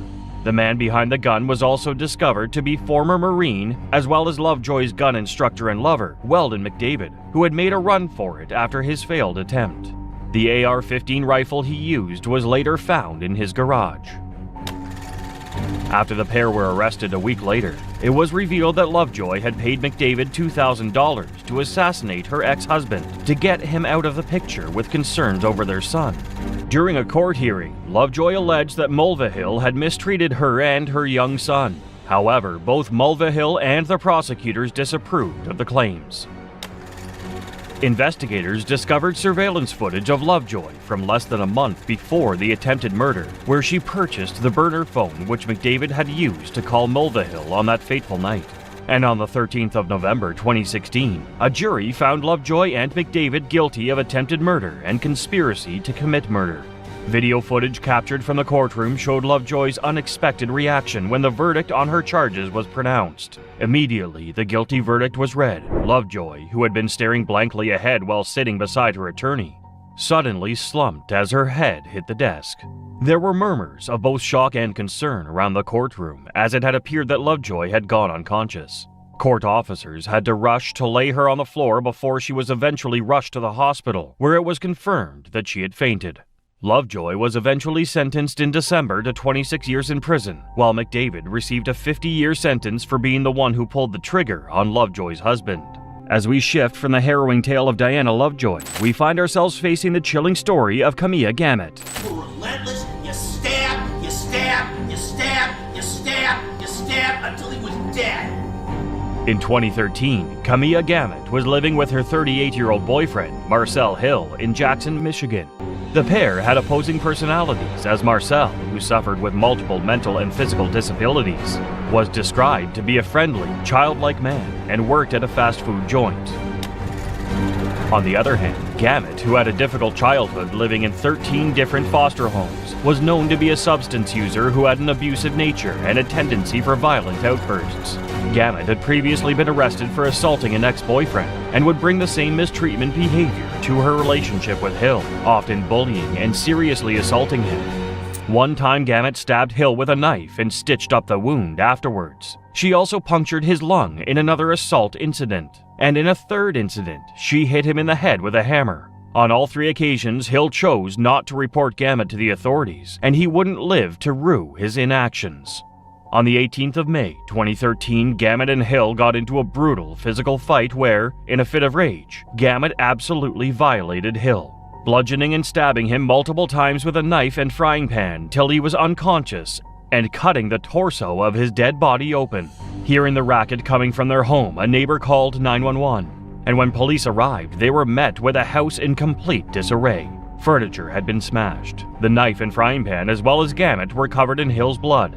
Hill had been stabbed 11 times, but remarkably, Gamet had sustained no injuries and was only slurring her speech after she was found. Gamet was swiftly arrested, but claimed to authorities that she had been asleep in the living room when someone had repeatedly hit her over the head, which led her to defend herself from the unidentified attacker before she eventually realized that it was her boyfriend. During the court hearing in March 2014, Gamet's claims were easily dismissed due to the many holes in her story. On the 16th of April 2014, Gamet was found guilty of the charges and sentenced by a Jackson County Circuit judge to a life in prison without the possibility of parole. However, Gamet's reaction to the sentencing would spark a series of outbursts in the court, especially from the judge. Before the verdict was pronounced, Gamet showed no signs of remorse, merely rolling her eyes and laughing as Hill's family read out an emotional letter to her. The presiding judge reacted to this by saying he hoped Gamet died in prison, and that if Mississippi was a death penalty state, she would have been handed the electric chair. Just when you think Camilla Gamet's actions are as dark as it gets, brace yourself for Taylor Shabusiness. Stop it. Stop it. The woman you just saw is Taylor Shabusiness. On February 23, 2022, the dismembered head of a 24-year-old American named Shad Therian was found in a bucket by his mother in Green Bay, Wisconsin. His mother, Tara Pakanich, called the police and they discovered several bisected body parts in different locations. The perpetrator? Taylor Shabusiness. Therian and Shabusiness had been involved in a relationship for a while, and 2 days before parts of Therian was found, Taylor had picked him up from his mother's house. She took him to another apartment where they had met up with a friend and ingested quantities of hard substances. Shortly after, they were under the influence, so they went back to Therian's apartment. When they arrived, they got intimate in the basement. Tara Pakanich had been out with her boyfriend when her son and Taylor arrived in the house. However, during this process, Taylor strangled Therian until he started to cough up blood, and didn't stop until he gave up. She killed Therian with a metal chain before dismembering his body and putting his head in his mother's basement. She also removed Therian's organs and parts and put them in plastic bags, cardboard boxes, and a storage tote. The particular murder was so gruesome that it is still being talked about. If what Shabiznes did to Therian when he was alive was horrifying, it was later revealed that what she did to him afterwards was even worse. But when did you start, cutting up his body? Like almost right away. I was sucking and cutting at the same time. Shabiznes mistreated Therian's body for hours after he died. She sexually assaulted him and mutilated his body with intimate objects after being intimate with the body herself. She admitted this with no ounce of remorse in her behavior, but this was not even enough. Shabiznes appeared in court after she was arrested 3 months later by the police when they found the missing remains of Therian in her minivan. She was charged with intentional homicide, third-degree sexual assault, and mutilation of a corpse, among other counts. Investigation revealed that Taylor Shabiznes had drawn inspiration from the infamous serial killer, Jeffrey Dahmer, who had ritualistic habits when he murdered his victims. You meet the same fate as your idealistic Jeffrey Dahmer. So have a good life, shit business. Taylor claimed that after she dismembered Therian, she drained his blood into the bathtub and took a shower with it. This particularly horrifying revelation shocked the interrogator to the core. Eventually, it was time for Shabiznes to defend her position. However, she had other plans.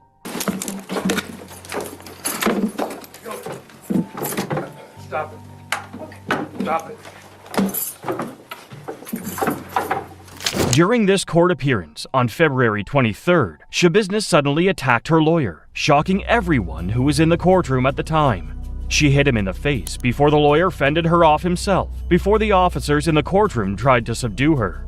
6 months before this, on September 1st, 2022, the lawyer Shabiznes attacked, Quinn Jolly, had submitted a plea of not guilty by insanity due to the nature of Shabiznes' actions. It seemed that the reason Taylor attacked her attorney in the first place was because Quinn had requested that the trial date be moved back a little. After this incident, however, Quinn told Judge Thomas Walsh that he planned to remove himself from the case after that session. After this outburst and sudden attack from Shabiznes, her future appearances in court showed her wearing a spit guard due to her unpredictable actions. In one of these sessions, Shad Therian's uncle told Shabiznes that what she did was horrible, and it was a consequence of her refusing to get help for her condition. There's help out there. And if you take the path to go get the help, you wouldn't be in this situation right now. None of us would be in this situation. But to take the cowardly path that you did and to make other people suffer because you were suffering is pretty shitty. Michael Therian. Go ahead. Taylor, I just wanted to say that I forgive you for what you done to my son. Yeah, you made a bad choice, and now you have to live with it.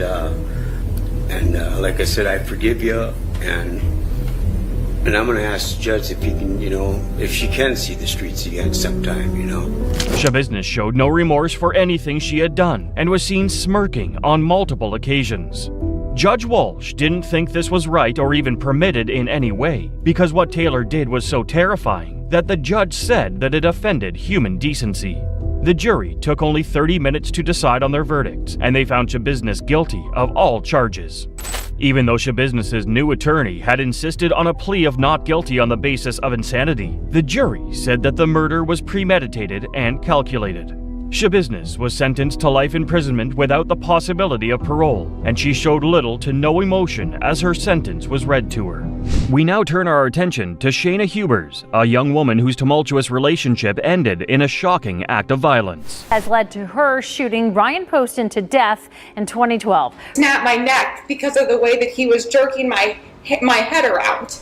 Ryan Poston was an intelligent young man who majored in history, geography, and political science at Indiana University before attending law school at Northern Kentucky University. After graduating, Ryan embarked on a successful career as an attorney in Cincinnati, Ohio. During this phase, he crossed paths with Shayna Hubers, a 20-year-old woman with whom he embarked on a tumultuous relationship. Bolte, you are Miss Ohio. She's Miss Ohio 2012. 3 women remain, only one of the final 3 at the Miss USA pageant. Over the next 18 months, Ryan and Shayna broke up nearly a dozen times. Despite their differences, they continued to be drawn back together, driven by an inexplicable force. On October 12, 2012, Ryan and Shayna found themselves in an off period of their relationship. Ryan, in fact, had plans to go on a date with the Miss Ohio USA 2012 winner that night. Little did he know that his life would soon be cut short. Later that night, Shayna called 911 from Ryan's apartment, telling the dispatcher that she had shot and killed him. The dispatcher immediately dispatched police and paramedics to the scene, where they found Ryan's lifeless body lying in a pool of blood. After her arrest, Shayna was interviewed by detectives, where she made several disturbing statements. She called Ryan very vain, seemingly attempting to shift blame onto him. Further, she expressed doubts that anyone would want to marry her after knowing she had shot him in self-defense. During the interrogation, Shayna's behavior became increasingly erratic when she was left alone. Shayna began dancing and singing Amazing Grace, seemingly oblivious to the seriousness of her situation. She even confessed, saying, "I did it. Yes, I did it. I can't believe I did that." Not a murderer at all. Now, the past several days, the Commonwealth attorney has been calling witness after witness, many testifying that Hubers intentionally killed. Shayna was charged with first-degree murder. Her bail was set at a staggering $5 million, ensuring she would remain in custody until her trial. In 2015, Shayna's trial began, lasting 2 weeks and culminating with the jury deliberating for 5 hours before delivering a guilty verdict. However, the defense would later uncover that a juror who sat on her trial was a felon, casting doubts on the fairness of the verdict. As a result, the ruling was overturned and Shayna was granted a new trial. Will try to once again prove Hubers murdered her ex-boyfriend Ryan Poston.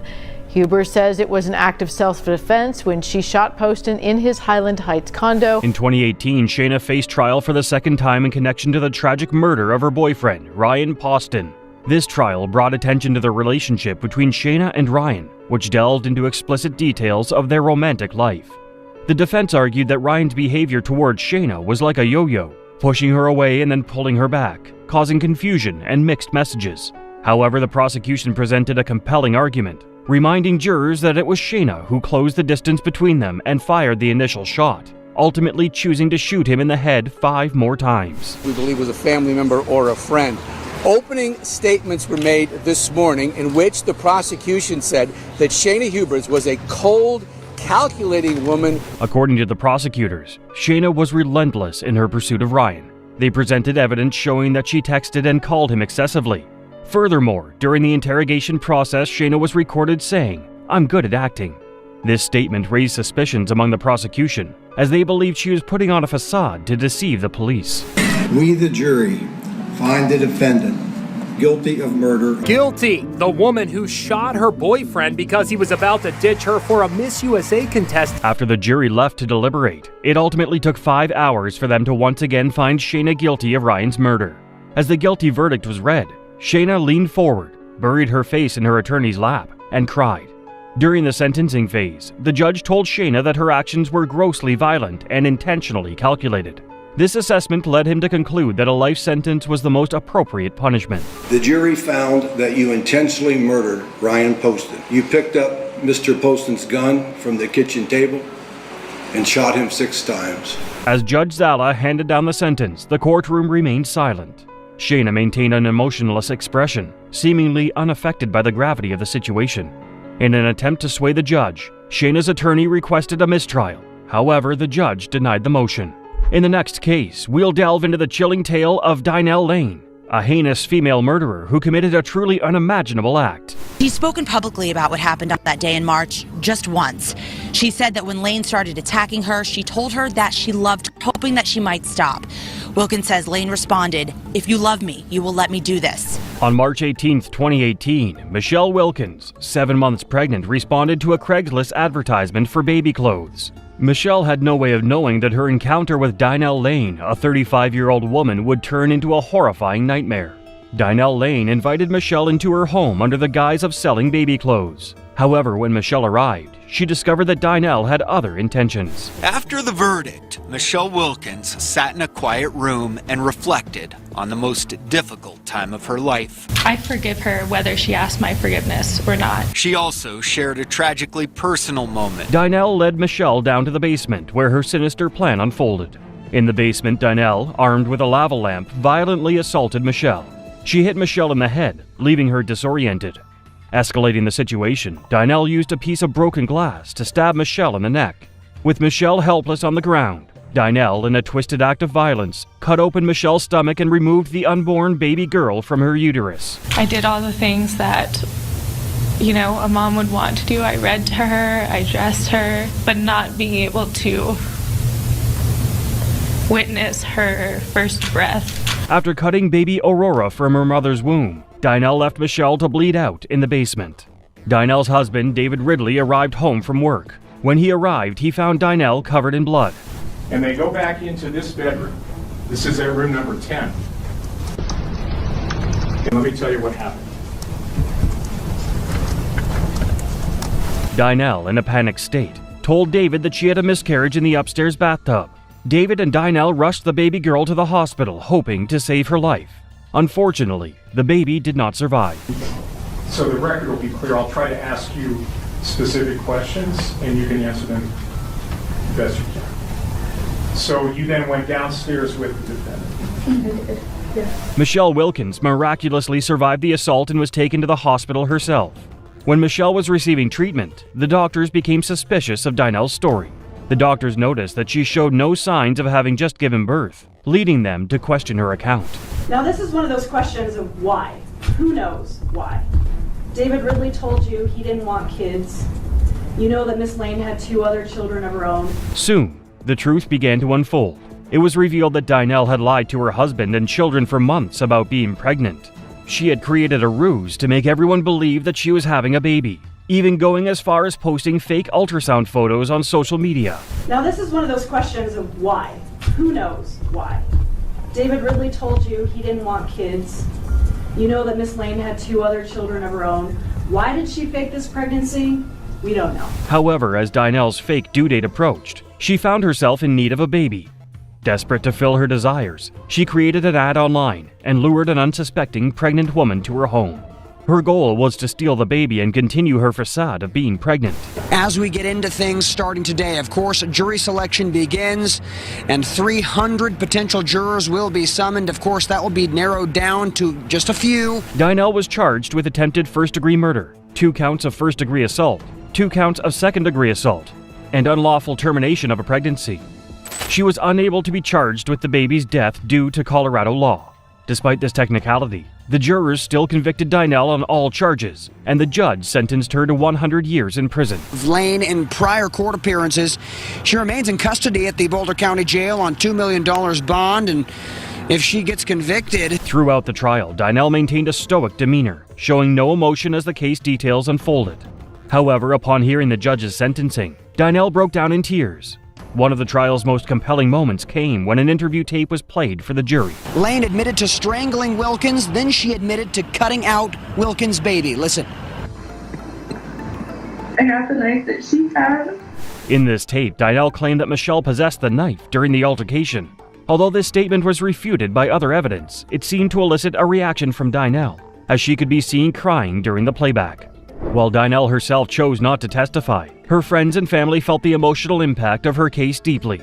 They spoke on her behalf, sharing stories of a loving and compassionate woman they knew. I choose to use my time to address you directly, Dinell, because up to this very moment you have refused to acknowledge us, the victims of your violent actions. During the trial, Michelle had the opportunity to confront Dinell head-on, delivering a powerful statement. Holding a large picture of her daughter, Aurora, Michelle addressed the defendant, saying, "You'd knowingly left me to die multiple times. The only tears you shed during the trial were those of self-pity, to the sound of your voice as your lies were slowly revealed." Anger was valid, and I also felt the compassion, and I reached a comfortable place where I could experience both of those. That is Michelle Wilkins. Michelle emphasized her desire for justice, advocating for a maximum sentence for Dinell. She believed such a sentence would allow Dinell time to atone, reflect, and meditate with prayer and action. Her intention was for Dinell to truly understand the gravity of her actions and their impact on everyone involved. We now encounter the perplexing story of Kimberly Kessler. Kessler's case is one that raises numerous questions about identity, trust, and the dark corners of human behavior. Jordan Beard is Jolene Cummings' cousin. 34-year-old Jolene Rebecca Cummings was a single mother of 3, working as a hairstylist at a local salon in Yulee, Florida, in May 2018. Her friend, Brooke Harley, reminisced how she met her in high school and had been friends with her ever since. She said Jolene was vivacious, people wanted to be around her. She was a very giving, loving person. She was amazing. According to Brooke, Jolene graduated in 2002 and got pregnant shortly after. Though young, the latter was confident she would be a good mother. Brooke says Jolene was the kind of friend that would stick up for you. She'd always be like, why are you letting them talk to you like that or do that to you? Like, you can't do that. When Jolene's relationship with her daughter's father did not work out, she moved to Jacksonville with her child and enrolled in cosmetology school.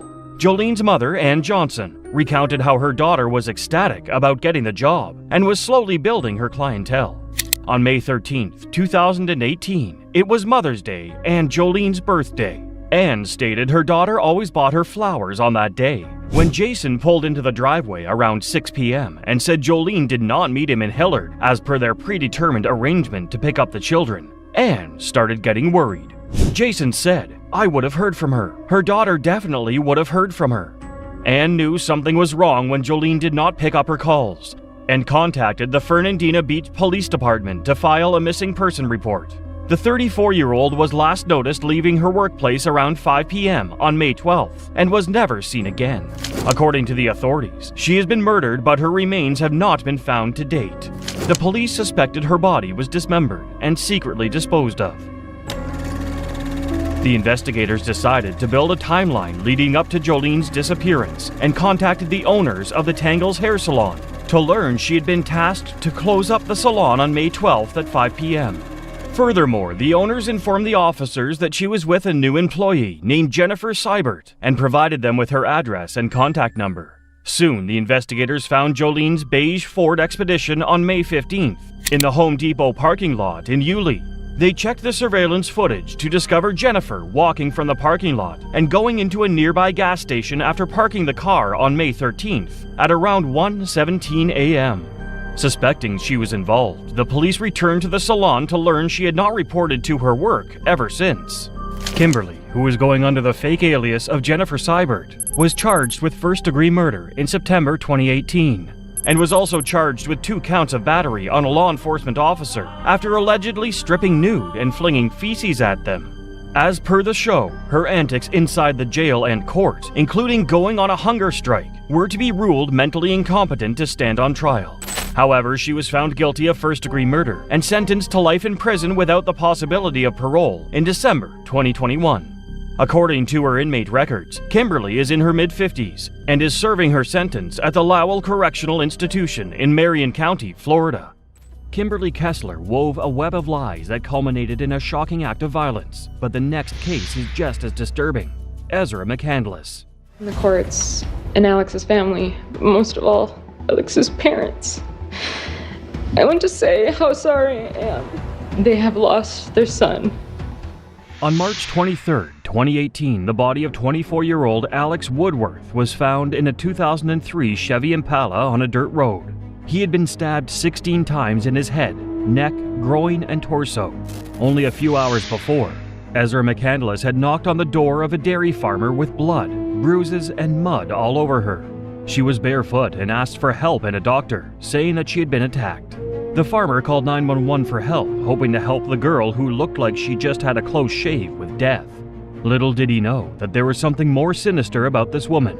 She was taken to a local hospital and kept asking for a man named Jason Mengel. 911, what's the address of the emergency? This is Don Sipple calling, and I have a young lady that just came to my house, and somebody attacked her, and she's a doctor. Her clothes are all torn, and... In 2017, McCandless met 33-year-old Jason Mengel, a National Guard medic. It didn't take long before they started dating, and by August of the same year, they had moved in together. Around the same time, however, McCandless met 23-year-old Alex Woodworth, who worked as a barista at a coffee house. Both Mengel and McCandless met Alex when they went to the coffee house. Unknown to Mengel, McCandless began a secret relationship with Woodworth 2 months after she started dating Mengel.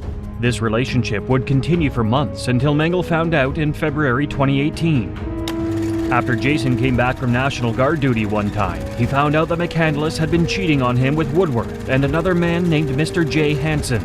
Jason was furious and confronted the 2 men, even accusing Hansen of sexually assaulting McCandless because she claimed that he had assaulted her. On February 24, 2018, McCandless sent a text to Woodworth.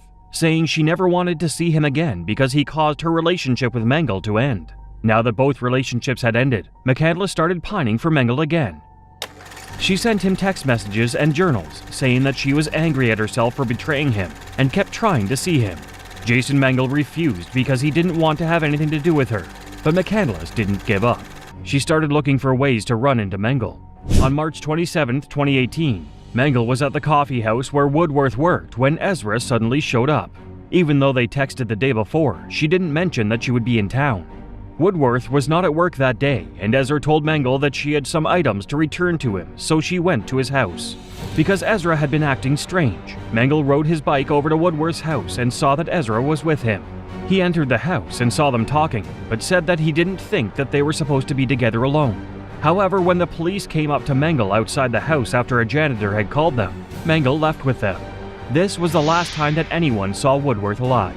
A few hours later, she showed up at the door of the dairy farmer we talked about earlier. In the hospital, police asked her what happened, but she said she couldn't remember. Since McCandless had shown up without her car, the police went searching for it. To their shock, they found the body of Woodworth hanging out of the back of the car. He had been stabbed 16 times. As expected, McCandless was brought in for questioning. Ezra was told that her car had been found and Woodworth was murdered. Ezra claimed that he had attacked her and that he carved the word boy into her arm because he had always questioned her sexuality. However, the police soon began to notice inconsistencies in her story. At first, she said that Woodworth had assaulted her in the back seat of her car. Later, she said that the assault had happened in an entirely different location. Soon enough, too, it was revealed that she was the one who had carved the word into her arm and not Woodworth. McCandless eventually admitted that she had indeed killed Woodworth. She said that she tried to escape, but that there was no way, so she grabbed the knife that Alex was holding by the blade and stabbed him everywhere she could. Except that Alex had no defensive wounds, and it seemed like he had not died inside the car. Because of all these holes in her stories, Ezra was arrested and charged with first-degree intentional homicide. In court, she claimed that she had killed him in self-defense. The knife that she used was from her father, who admitted that he had given her knives in the past. As my leg is between his knees at that point, gripping the seat, I decided then to knee him in the groin. What happens when, well, you decided to knee him in the groin? Did you actually do it? Yes. Throughout the trial, McCandless was calm. She showed no remorse and even laughed from time to time. Particularly when Mengele was called to testify, she looked giddy and delighted. Despite the argument that McCandless presented, the jury found her guilty of first-degree intentional homicide. According to prosecutors, the fact that McCandless had left with Woodworth's phone was proof that she wanted him to die. We, the jury, find the defendant, Ezra J. McCandless, guilty of first-degree intentional homicide as charged in the information. Ezra McCandless looked dazed mostly during the verdict. However, she displayed a different emotion at sentencing. She was teary as she apologized to Woodworth's family and told them how sorry she was. Alex's parents, I want to say how sorry I am that they have lost their son. Ultimately, Ezra McCandless was sentenced to life in prison with the possibility of parole after 50 years. When a love triangle turned fatal, Ezra McCandless saw the need to eliminate one man to get to the other. The same cannot be said for Sakina Mohammed, who felt the need to get rid of her boyfriend to save herself. Ms. Mohammed, is there anything you would like to say? I just want to say sorry to my daughter. That's it. All right, fair enough. Thank you.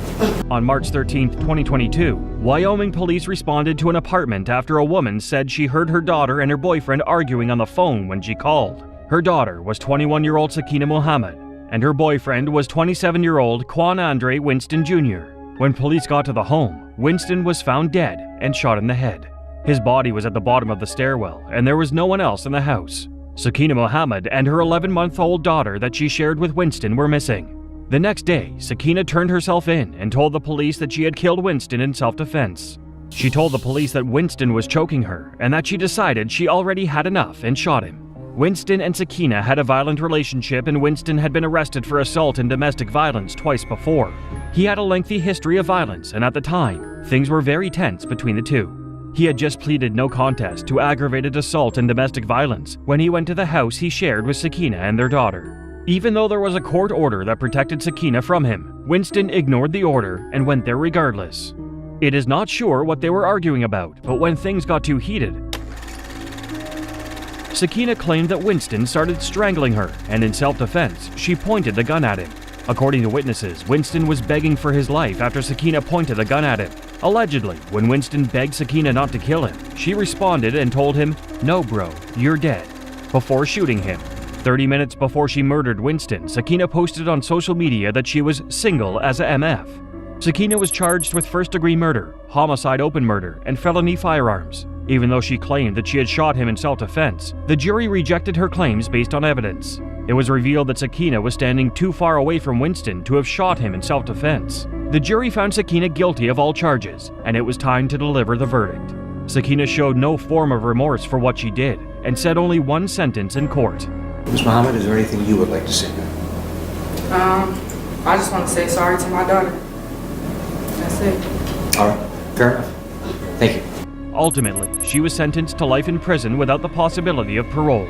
Sakina claimed she killed her abuser because she had no other choice. How does that compare to a case where the woman is the abuser? Sober for 2 weeks.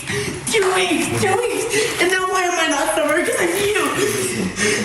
Like, you're hindering my progress. Like in the case of Courtney Clinny, an OnlyFans and Instagram model whose life came crashing down after she fatally stabbed her boyfriend to death in Florida.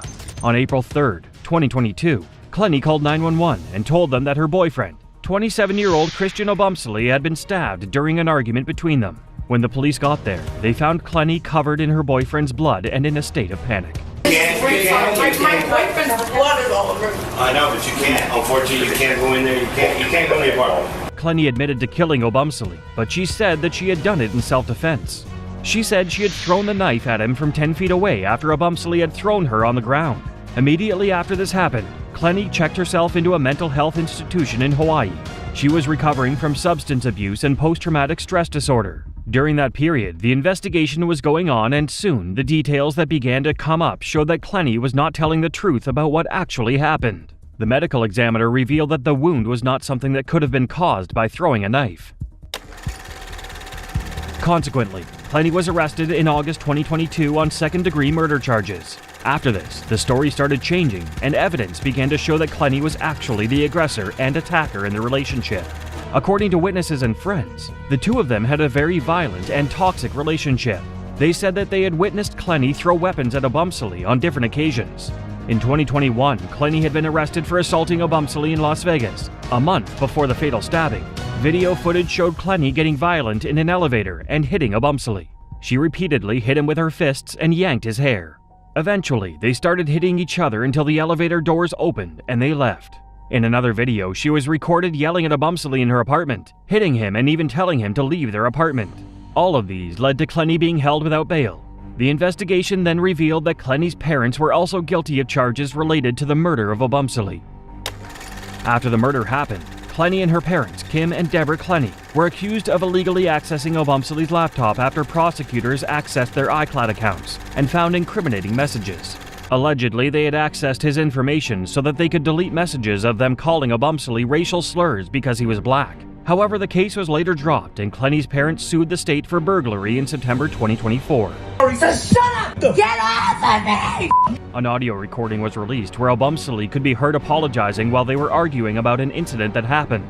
In the recording, Clinny could be heard calling Obumsley racial slurs in a fit of anger. She also told him to let her slap him. This confirmed many people's suspicions that Clinny was the aggressor in the relationship, and there was no way that she killed Obumsley in self-defense. On November 15, 2024, Clinny was denied bond again and was kept in jail until her trial. A date has not been announced, and if Clinny is found guilty, she could be looking at anywhere from 10 years to life in prison. It is not sure what punishment awaits Clinny at the end of her trial. The same cannot be said for Christine Ricci, who could not forgive her husband for an affair. A person convicted of second-degree murder is sentenced to life in state prison, but is eligible for parole after 15 to 25 years. In 2018, Christine Ricci found out that her husband, Michael Ricci, had been cheating on her for a while. After Michael was found out, he broke off the affair and tried to fix things, but the damage was beyond repair. It also didn't help that Michael was an alcoholic who drank so often and heavily that he had lapses in his memory. Before long, Michael and Christine Ricci began to fight so often that their 3 children were no longer surprised when they started fighting. Unsurprisingly, Christine never forgave Michael for the affair. She would bring it up almost every day, and it almost always caused a fight.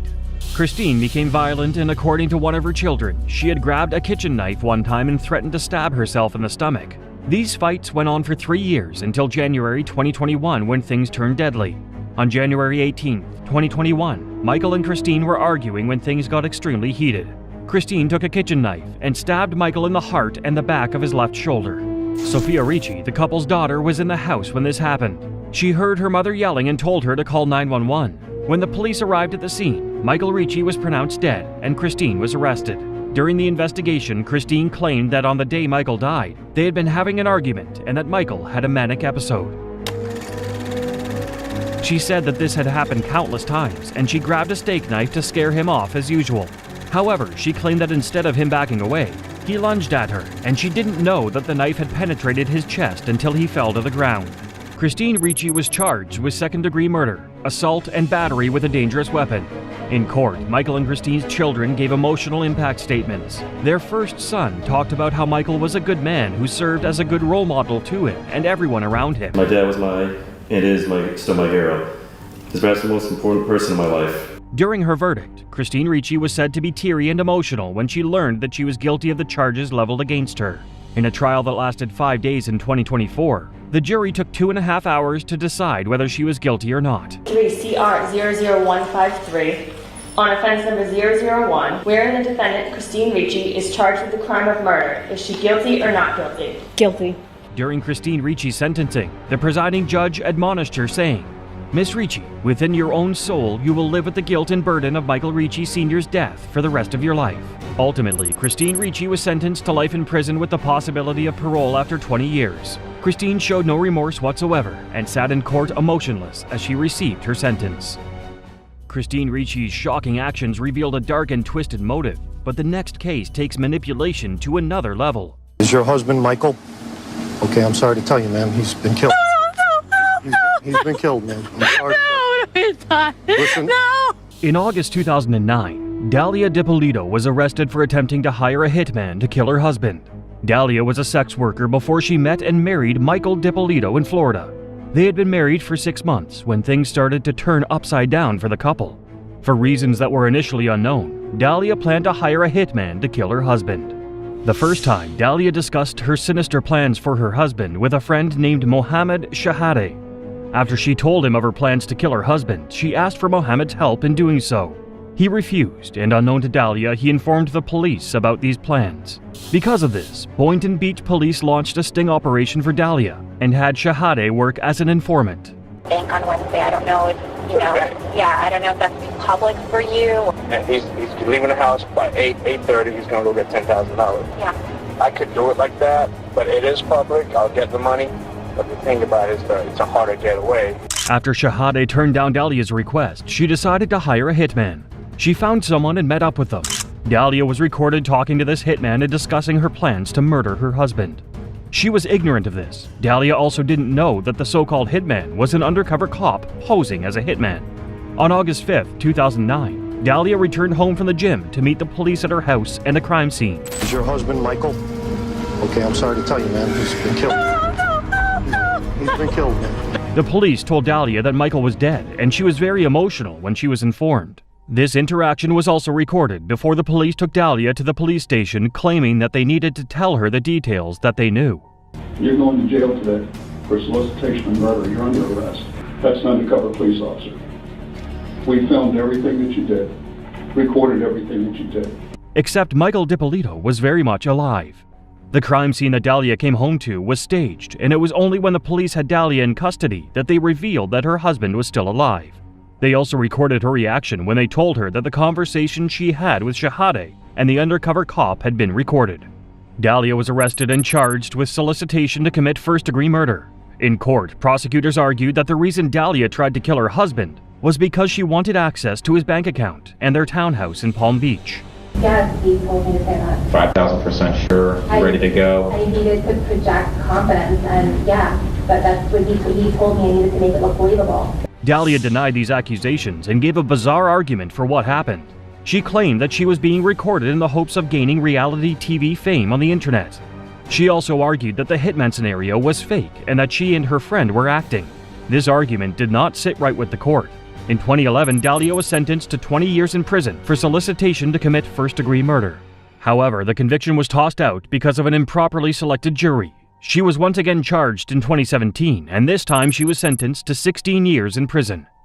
Dahlia DiPolito's murder-for-hire plot was pure deceit, but the next case is even more sinister. Beverly McCallum orchestrated a crime so brutal and calculated, it left investigators stunned. 40 to 60 years with 1,500 days credit. You owe 130 crime victim assessment, court costs of $500, $60 for DNA testing. In 2002, a murder that soon got dubbed the Jack-in-the-Box murder remained unsolved for many years. On May 2, 2002, a blueberry farmer was driving on his land when he noticed burnt trees. When he got closer, he found an open footlocker. To his horror, the burnt remains of a man had been crumpled into the footlocker. Soon the police arrived and they gathered as much evidence as they could. Despite all their efforts, the body was not identified and the case became a cold one for years. It was not until 2015 that the body was finally identified as 37-year-old Roberto Caraballo. The last known family of Roberto Caraballo was Beverly McCallum, Deneen Ducharme, Beverly's first daughter, and Cicely Caraballo. Beverly and Roberto had been married and Cicely was their daughter. As expected, these people were called in for questioning.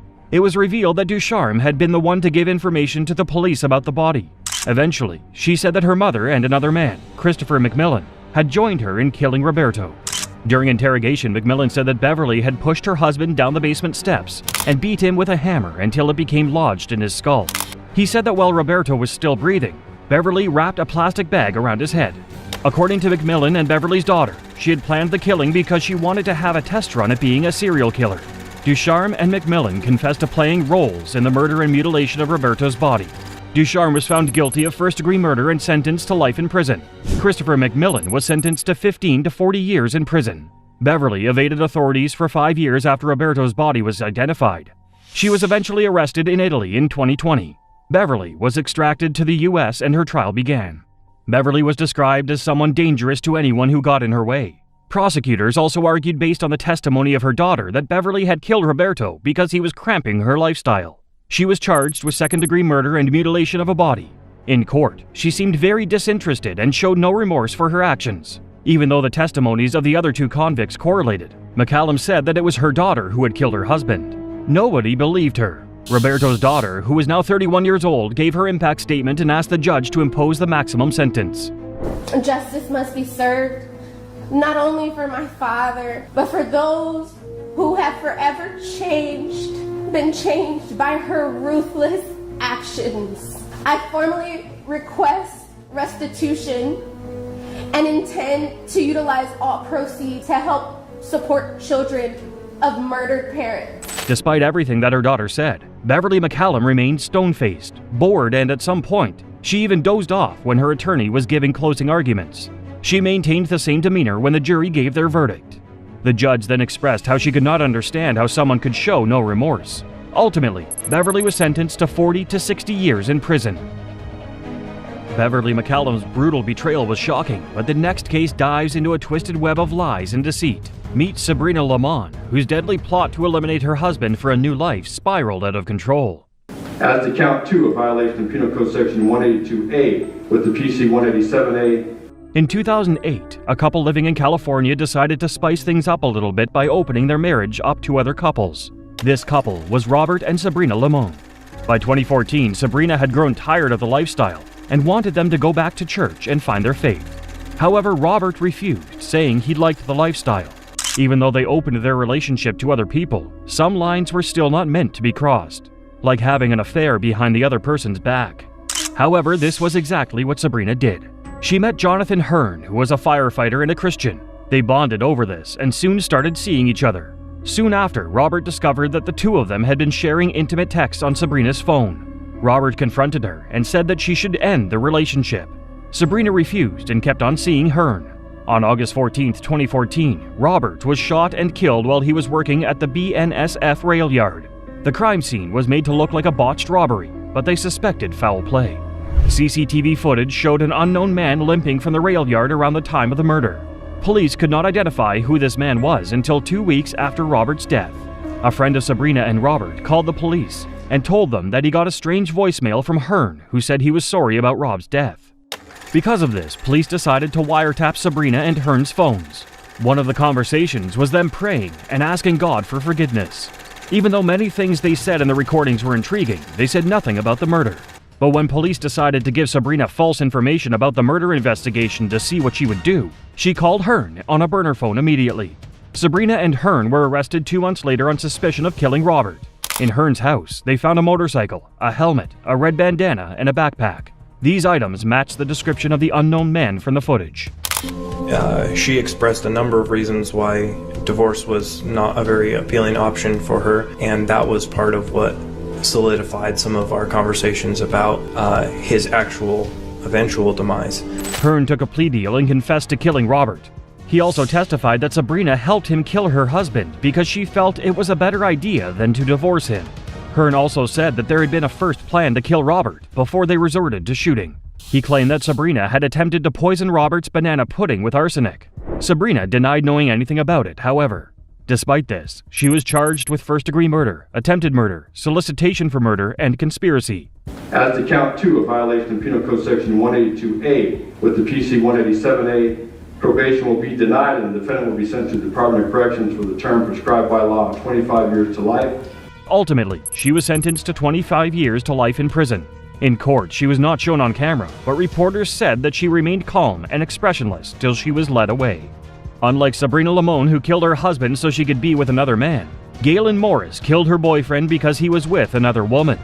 If I could turn back the hands of time, I would, and it would be handled differently, so differently. I'm praying for their strength. Hell Hath No Fury Like a Woman Scorned was written for Galen Morris. On June 3, 2022, Galen had gotten into a fight with her 26-year-old boyfriend, Andre Smith. She had noticed that he had been staying out more often, possibly with another woman. Smith and Galen were living together in a house that Galen paid all the bills for. During the argument, Galen told Smith to pack his things and leave. In frustration, Galen needed to know where Smith had been going, so she put an AirTag in the back seat of his car. He confronted him and got into a fight with the woman he was with before they were all told to leave. She tracked him to a bar later that day and saw him with another woman. This made her angry and she got into a fight with the woman. She swung a beer bottle at her but was blocked by Smith. This brawl caused the 3 of them to get thrown out of the bar. When Galen got outside, she entered her car and sped up to Smith where he was standing on the sidewalk. She initially eased up and backed off before she suddenly sped up and hit Smith on the left hip with the mirror of the car. This was when things got worse. Galen hit Smith with the car again and dragged him out of the vehicle before running over his body repeatedly. Smith's upper body was under the car and his head was driven over. Smith died of traumatic asphyxia. According to a witness who was at the parking lot, Galen had hit the gas and then she heard what felt like a speed bump and crunching. When the police arrived, Galen was arrested. She did not attempt to run away because she was in shock and didn't know what happened. At first, she was charged with murder. After investigation, her charges were lessened to voluntary manslaughter because she acted under sudden heat. Galen said that she didn't mean to kill him. She confessed that she meant to hit him, but killing him wasn't in her plans. During the trial, Smith's mother asked that she serve the maximum sentence for voluntary manslaughter, which was 30 years. The jury then gave their verdict. We, the jury, find the defendant guilty of voluntary manslaughter, a level 2 felony. Because it was proven that Galen didn't plan to kill her boyfriend, she was convicted of voluntary manslaughter. She was found not guilty of murder, and she was eventually sentenced. During her sentencing, Smith's mother was angry that Galen was only convicted of voluntary manslaughter. My son did not deserve to be murdered because of her seeing him with another woman, because she's been seeing him with other women. This has been going on. He was not married to her. He didn't owe her nothing. He don't share a kid with her or anything. In court, Galen was teary as she apologized to the victim's family. She said that it wasn't her intention and that she was sorry. Ultimately, she was sentenced to 18 years in prison. As she was being led out of the courtroom, Galen continued to cry. At least she was remorseful. Galen Morris's crime of passion left a community reeling, but the next case exposes a different kind of heartbreak. The court, having had count 9 tried to pursue its waiver, finds the defendant, Mackenzie Shirilla, guilty of aggravated vehicular homicide. Early on July 31, 2022, surveillance cameras captured a Toyota Camry driving around Strongsville. 17-year-old Mackenzie Shirilla was driving the car. Her 20-year-old boyfriend, Dominic Russo, and their friend, 19-year-old Davian Flanagan, were also in the car. The car seemed to be going at the recommended speed limit until peace dissolved into chaos in under a few seconds.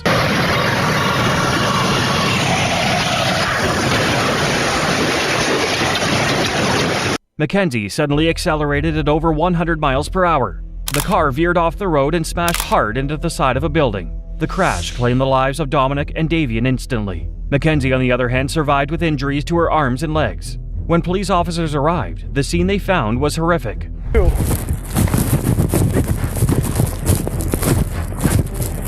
Radio, there's an occupant inside. The police officers pronounced the two guys dead and an investigation was opened. Even though it looked like an accident at first, the investigation soon revealed that Mackenzie intentionally accelerated and crashed into the building.